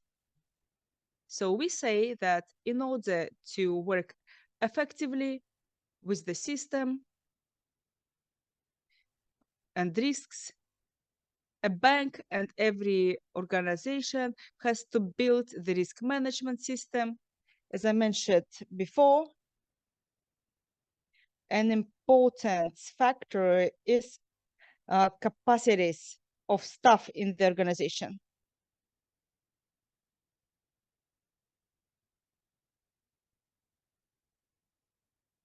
This is the structure that many people know.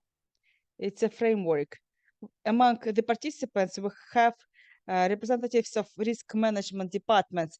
This is a 3 lines of protection model. Since 2020, we started to use a term, the model of 3 lines. Have a look how we work with ESG risks according to the 3-line model, the responsibility for ESG risks. Let's start with the first line. If you don't work with the model, you can see it on the left. Welcome, Adela. She is the client manager. She consults the clients on ESG related products, helps to identify ESG risks in the activities of the client, classifies the risks according to a methodology, and helps with the ESG activities to mitigate the ESG risks and monitors the fulfillment of commitment. When a loan or investment product has been given to the client. Alexei is a legal department employee. He is responsible for inclusion of financial transactions requirements in the legal agreement with the client and monitors all the events related to non-fulfillment of obligations. IDOS is the credit risks management department. Alexei and IDOS represent the second line of defense. The first line works with the client at the front line. And the second line of defense is a methodology department. And there is a procedure of escalation of the issues that cannot be handled on the first line, as well as monitors the correctness of the risk management on the first line. IDOS is responsible for identification of a methodology for risks identification, scoring of credit risks, keeping in mind the ESG factors, control over the assessment of decisions to escalate the ESG risks, as well as looking at the projects that were classified as medium or high risks and could not be handled on the first line, responsible for the ESG data processing and stress testing of the credit loan portfolio against the basic climate scenario. Leila, internal auditor, ensures objective confirmation of data reliability. She represents the third line of defense internal audit. As you can see on this illustration of 3 lines, she reports to the committee or the board or the audit committee, delivering the independent assessment to the higher level. Tamiris, the chair of this organization, responsible for the implementation of ESG risks policies, establishing an effective functioning of the ESG risks management, as well as managing the risks with a higher level of hazard, data processing system, systematic analysis of long-term sustainability of the financial organization. And Tomiris is responsible for the organization, provision with the staff of necessary qualification to work with the ESG risks, and availability of a budget. And the members of the board, as one of the members of the board, he is responsible for the vision of sustainable development. His name is Paul. Implementation of the vision, integration of sustainable development principles in the strategy and policy of the organization, surveillance over the efficiency of the management, approval of the risk appetite of the financial organization, and limits for ESG risks for different industries. Very often they are established in internal methodology, making decisions on most important projects with high risk, and approval of the disclosure policy about ESG risks and non-financial information, and approval of reports, non-financial reports. This is the responsibility. It evolved from the level of first line, which is usage of methodology, to the board member who determines the risk appetite, the vision. It's an important chain in the target setting. Dear colleagues, what do you think?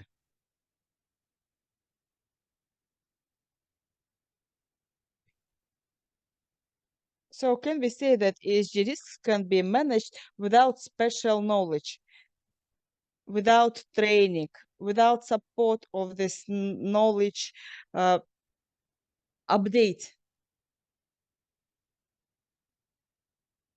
We are in professional community here.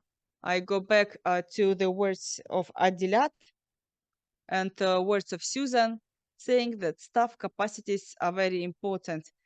And we have seen here how we should outreach to each and every members of staff. So in our experience of supporting transformation changes, there are 3 main factors which is grounds for staff capacity. First, consciousness, understanding why we do that and what value it brings for the company and for the businesses. Professional knowledge, which allow competent implementation of obligations at their positions, and engagement of the personnel. The processes work at all levels of the company, and whether the company employees are engaged, and whether they provide feedback, their suggestions on improvement, whether at their workplaces they can generate new ideas, new products, and new services, would determine the evolution of a company, whether a company has got a chance to go to the level 4 or level 5, mentioned by Galina.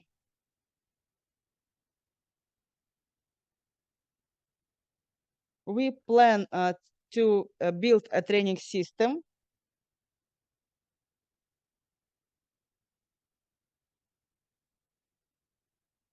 we said that a big share of risks of a company is with the lenders, and therefore we need to see whether lenders understand the importance and whether they progress in the system of ESG. This will determine the success of the business of the bank. On the example of our programs, I would like to show you how we can build this system on the development of consciousness of employees, as well as engagement of employees in ESG practices locally. We have a program. It was developed and it will be published in July this year. It's called ESG Risks and Opportunities, Analysis of ESG Risks in Financial Organizations, Lenders, and Investment Projects. We decided to have this program with double effect. I will tell you how it creates the mutual value for everyone and how it helps to move forward in implementation of ESG risks on both sides. On the left, you can see the program for financial organizations.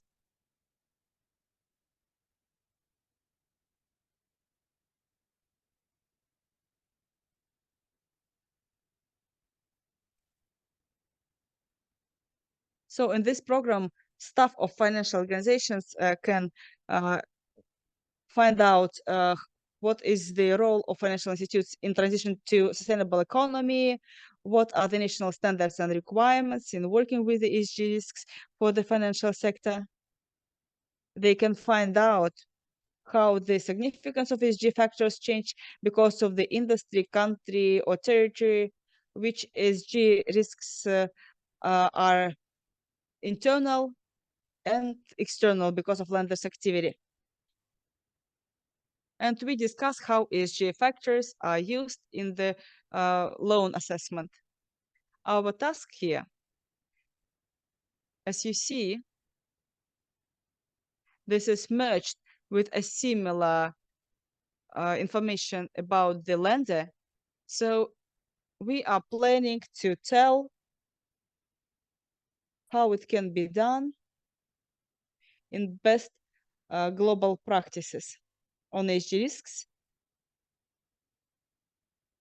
We would like to show the heat maps to financial organizations, how to work, what to consider, which is important for each industry. At all levels, the financial organization member or staff at the stage of working with a client would switch the scoring system on, because depending on the industry or of the country, there could be different factors of ESG risks. On the other hand, in the same system of coordinates, we'd like to work with the businesses who request funding from banks, investment funds, for the businesses to understand what are the factors and what are the risks with the businesses, how it affects their financial sustainability, and what needs to be screened at the stage of allocation of funding. So the system of coordinates is useful if your organization is building the training system for the clients. Quite recently, we did a benchmarking. We continue to do that. The benchmarking of reports on ESG or disclosure of financial and non-financial organizations globally. We look at the best practices, how financial organizations disclose the information. So we realized that in S block, the leading financial organizations show about 50% of the volume of the programs for consciousness and training. They are custom focused.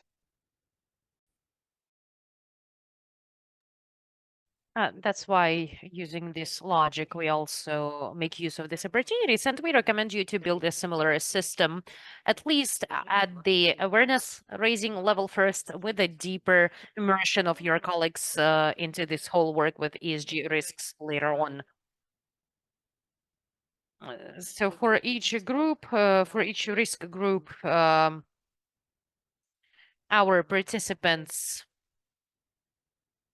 can learn about the risk mitigation methods and assessment methods, and they can build a risk map for any borrower and develop the actions to reduce them. They can also understand the way they can build the ESG risk management systems in their organizations and the way to integrate this ESG risks into corporate governance and the way they can manage it on the portfolio level.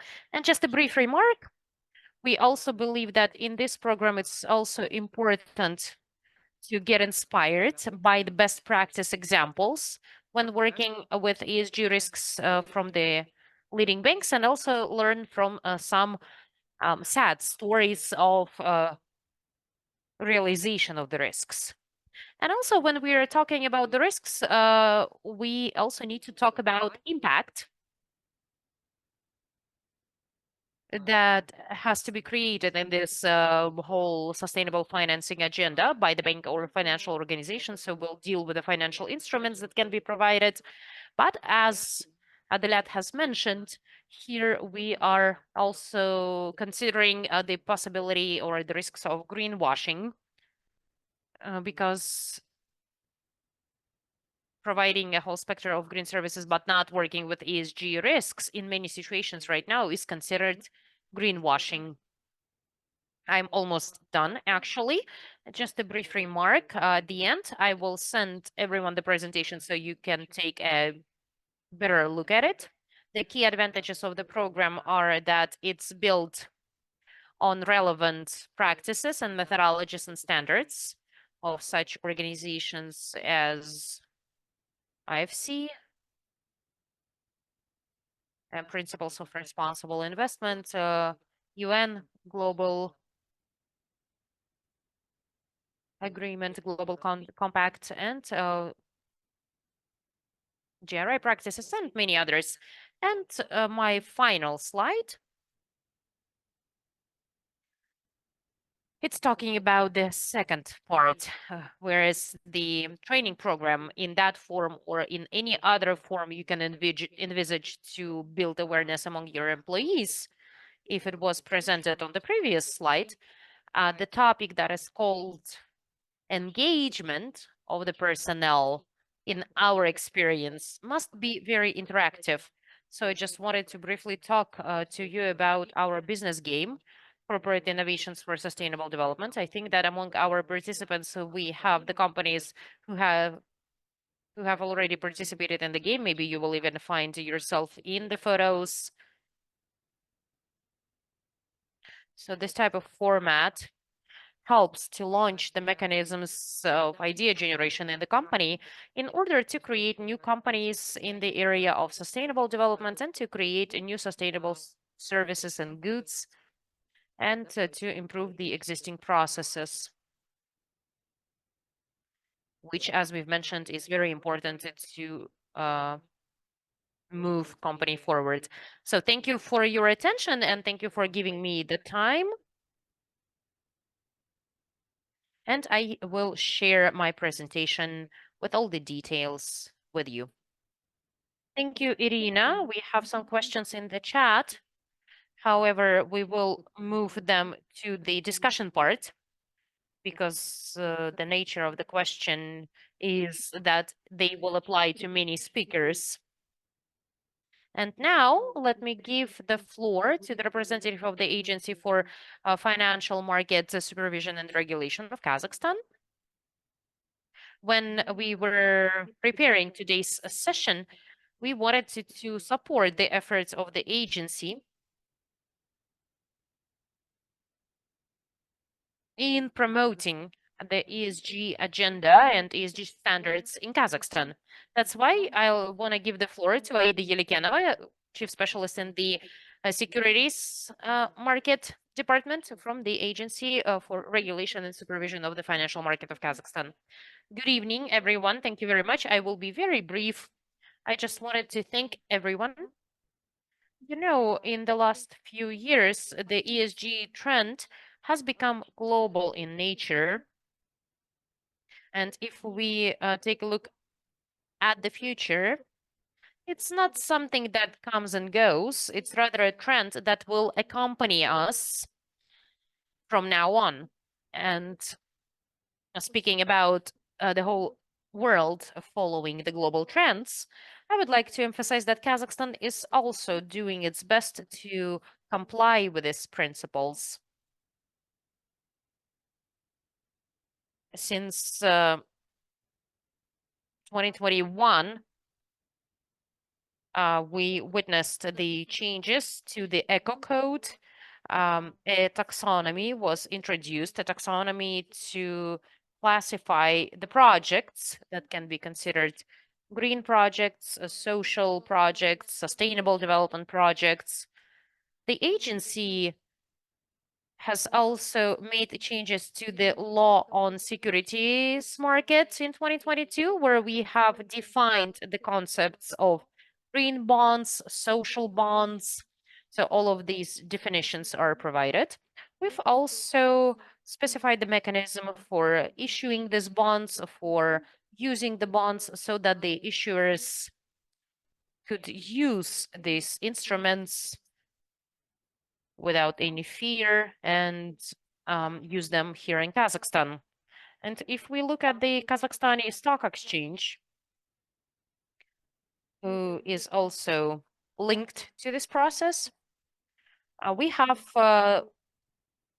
introduced a range of changes in their infrastructure. And as of May 1st, 2024, we can say that in Kazakhstan, there were 23 issues of bonds related to sustainable development. So sustainable bonds, green bonds, and social bonds. That is a testament to the fact that our efforts are working. The market is ready, the mechanisms can be used, and there is a potential for further development. And I would also like to thank you for this meeting, because that gave us an opportunity to hear some feedback from the market so that we can take it into account and take note of the feedback. And I also would like to note that in addition to green bonds,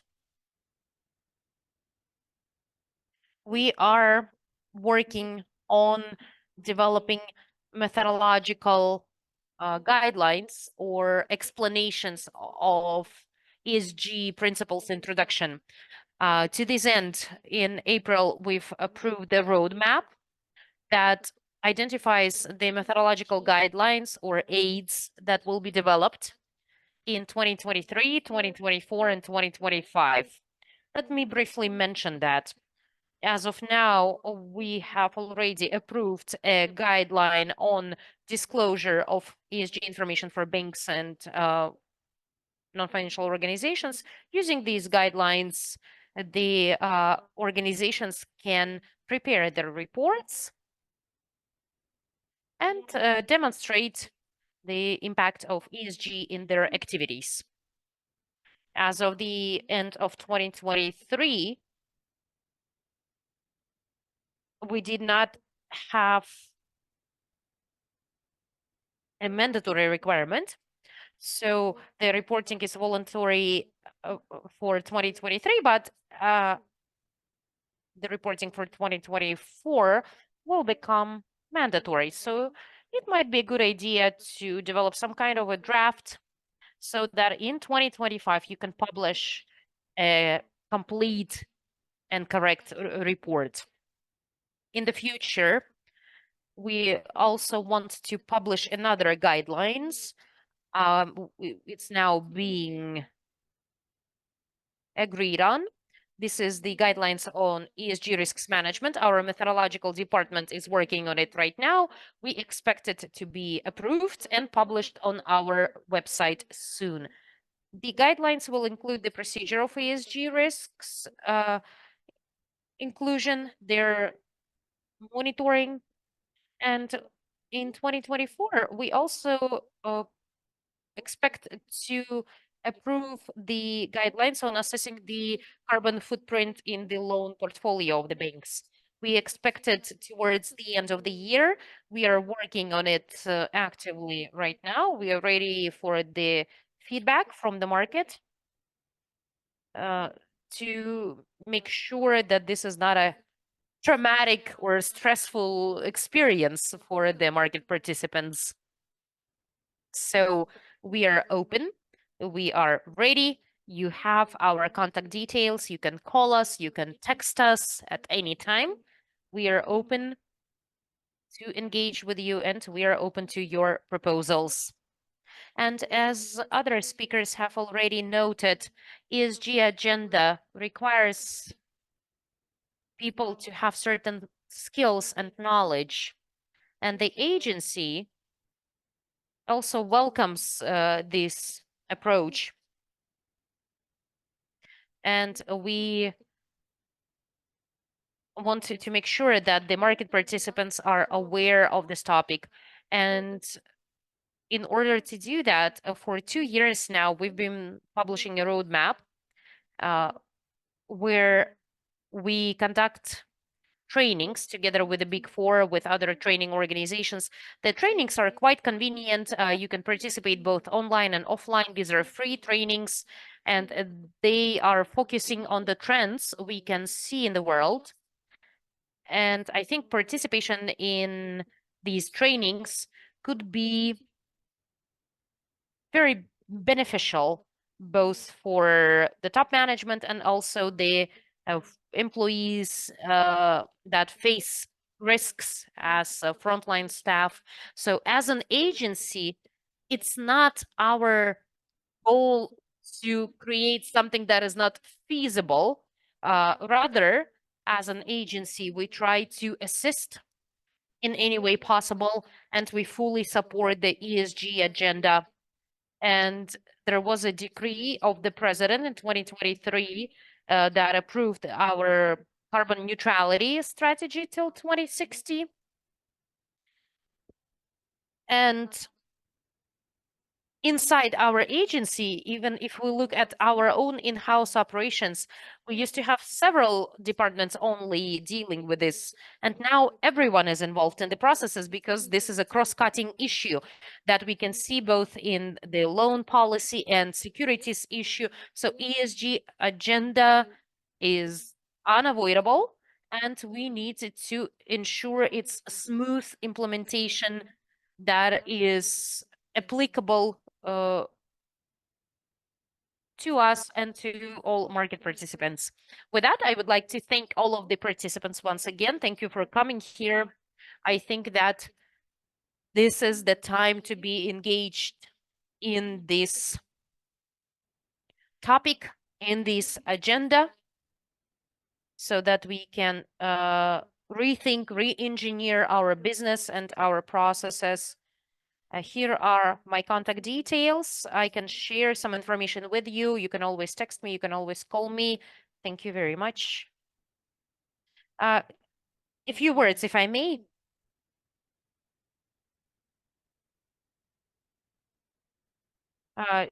Speaking today, and I'm trying to urge our audience to think about what Aida has mentioned about the concept and about the way you can respond to it.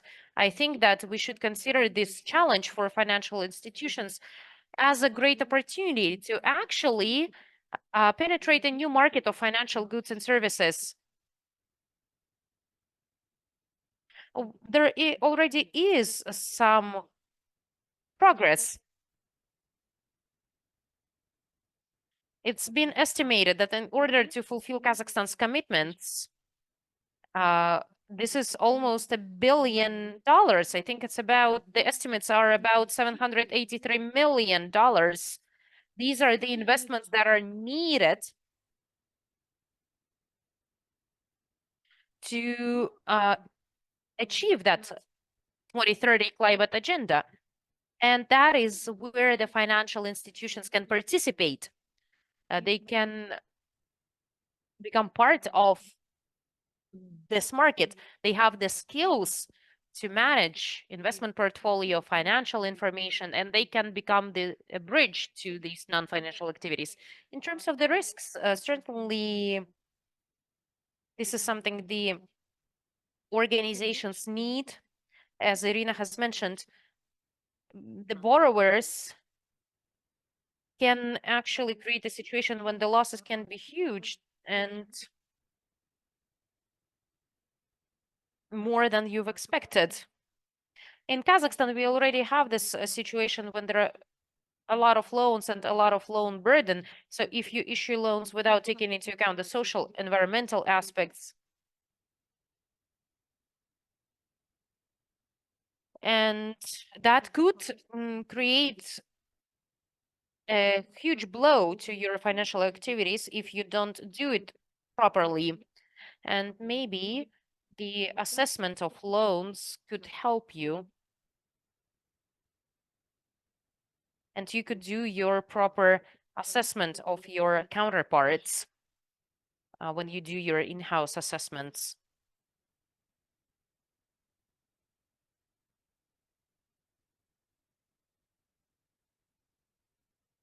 And if we look at the ESG agenda as an opportunity, then you maybe can find better business cases, examples, and you will understand how you need to change your business model, taking into account these factors and the way you could get profits. If you come up with this solution, you will ensure long-term sustainability of the company, let alone profitability of the company.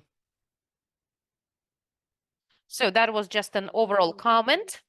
Maybe Galina will read some questions from the audience.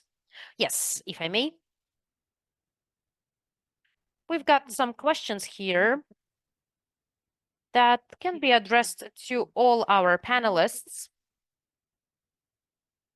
But I think that Aida has already answered some of these questions in her comments. So there was a question in the chat. In which way can the second-tier banks assess the Scope 1 and Scope 2 greenhouse gas emissions quantitatively? And can you also talk about the mechanisms to raise green funds in Kazakhstan? So maybe I can start with part one, because my professional background is related to risk management. I used to be an executive director in a large company, and I was dealing with risk management. And I had experience on doing these calculations for the consumer loans for the banks. So I specifically looked at Scope 1, Scope 2 emissions. Susan today has mentioned that briefly. And Aida has also noted that for the financial organizations, we assess the carbon footprint. That's a generally accepted practice. Since the financial organizations might not have direct emissions, well, with exception of maybe cars, but that will be Scope 2. Probably your offices, your financial organizations that don't deal directly with the natural resources that generate direct CO2 emissions, they probably won't need to calculate that. They will calculate gross of emissions, which is defined as carbon footprint. It takes into account several aspects: indirect energy use, for instance, while you're driving to work, and then step by step, you calculate the energy consumption, water consumption, and so on. And in general, once you calculate this overall carbon footprint, that will be sufficient, and that will be comparable data that you can compare against your competitors or peers or benchmarks. So do not be afraid of calculating the carbon footprint. How to do that? There are methodologies.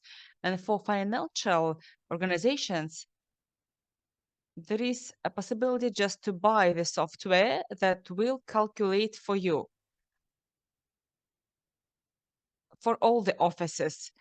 When a financial director installs it and checks the information and then makes calculations, electricity, water, which are recalculated to the carbon footprint, like taxi use, vehicles use, through surveying. So if you buy such software, the figure on the carbon footprint will be calculated automatically, but it doesn't mean that management system should lack. No, there are 3 lines of defense. This is G. G is not just risks management. It's how the governance system should be built top down across all your non-financial impact. So this is a separate discussion, but risk management of financial organizations could be a driver for the development and improvement of the system in other business processes. So we are open. Please talk to us. We will have cooperation when needed. Thank you. Thank you so much for your question. I wanted to clarify. We will develop the guidelines. We are studying the international experience. In the third or fourth quarter, the guidelines on the carbon footprint of credit portfolios of the banks will be approved as expected. And before we approve it, first of all, we will meet the market. We will cooperate through the Agency of Financial Monitoring with the banks. We'll get feedback, and only after that we'll approve it. So we plan to do that, and there will be a lot of explanations, like in the global practice. So the second part, your second question was about the mechanism to give green money. So it's about green funds in Kazakhstan. How can we get access to it for the banks which are second-tier commercial banks? I think that this question was answered in our presentation. We need to build the markets. And in Kazakhstan, there is a list of projects that are categorized as green projects. But at the same time, we need to do this work. And one of our goals was to start this work to create the market for green money.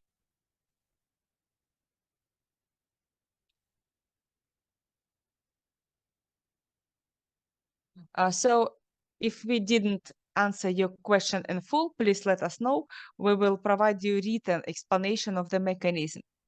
But the principle is clear. There should be a market created.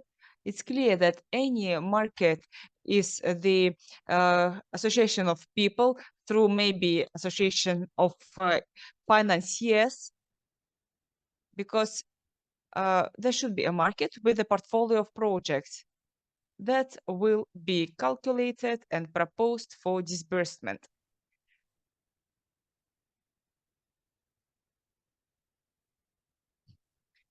Yes, we have such a practice. Global banks, international banks like ADB or AIDB provide their funds for the projects related to sustainable development or social development projects. There are examples in our country.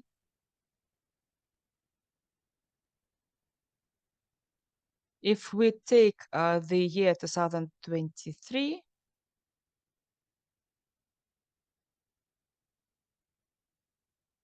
Kazanji company issued green bonds, Asian Development Bank that provided money for gender focused bonds according to the latest statistical data. About 23. Well, I will clarify that. How many were issued through the mentioned funds?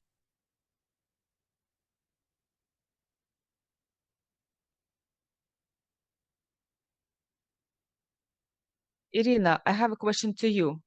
Who is responsible for assessment of one's own ESG risks not related to the lenders? Colleagues, on the slide, you can see we have IDOS, head of the risk management division, who has a task of development of the methodology to assess ESG risks. It includes the assessment of one's own risks as well as lenders' risks. Using the same logic, according to the hierarchy, the responsibility is distributed further down. This is how it works. The methodology offers principles for risk classification, principles of their management like escalation.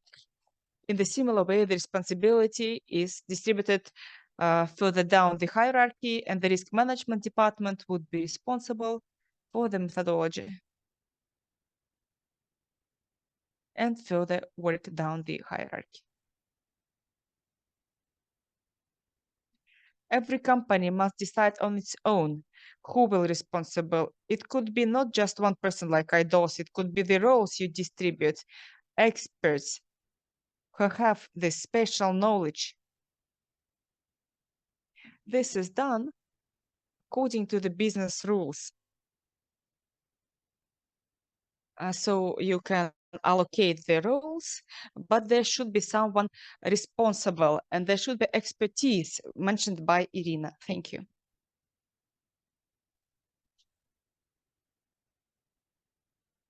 I would like to also highlight the words of appreciation in the chat box and a comment.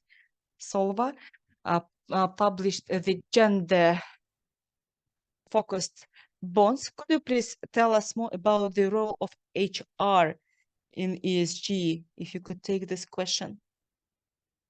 Colleagues, let me briefly tell you. We have a small video on YouTube. Prepared it a couple of years ago. It's called 4 Roles of HR in Sustainable Development Agenda. We can give you the link. Please watch the video. And if you have any other questions, we can talk about them because we have some time limitations. But maybe some of the questions can be answered by that video. The role of HR in this agenda is very important because, first of all, the employees of your organizations, whether it's business or not, they are the main stakeholders in your activities. Therefore, many companies measure the level of satisfaction, and this is a very interesting indicator, which tells you a lot. And this is a difficult section in the system of formal reporting. When you start reporting on the human resources, many issues which are mandatory, which are part of the information systems, for some reason, they perplex our staff. For instance, the gender equality. Like how many women are there on leading positions? What are the salaries? And sometimes men suffer in the companies or women. If this happens, it means that there is inequality. And it's not a con. Maybe it's pro because it helps to find the root cause and move on. So there are companies where men are mainly in the leadership and in employment. These are IT companies because there are not many women in IT. And we have to explain the companies why they have this imbalance. Sometimes the salaries may seem higher for women, but when you calculate the aggregated income, it's different. So in this voluntary standards, voluntary guidelines, everything is explained well, but don't use all of them, only those related to your activities. Even in our country, just giving the number in units, except that at the international level is a difficult task because they use the equivalent and not the number of something. So there is a difference between the legislations. There are tools to identify real gender gaps, but it's difficult to do. Thank you. Dear panel speakers, do you have anything to add? Then we are exactly on time. Excellent time management. And let me read the feedback. Thank you so much for the conference. It was very interesting and useful. Thank you so much. And we thank all the participants who were with us. And we would like to say, this is not the end. This is the beginning of our path. And all those who registered, we will send the link to the landing page where you will find information about the event. There will be materials from the event. Besides that, there will be additional materials which you can see, a video, you can download it, you can use it. And today, we had the recording for YouTube, English and Russian. They will be on our landing page. And when needed, if you are interested, you can listen to the audio for you to have a better understanding of these topics. And we thank you for the participation, Aida, and all our panelists. We, as the Kazakh Association on Sustainable Development, we are ready to share our capacities, experts, educational capacities in order to promote this agenda, because this is very important for Kazakhstan today. We do this on time. So thank you so much for being with us. All the best to you. Stay in good health and goodbye.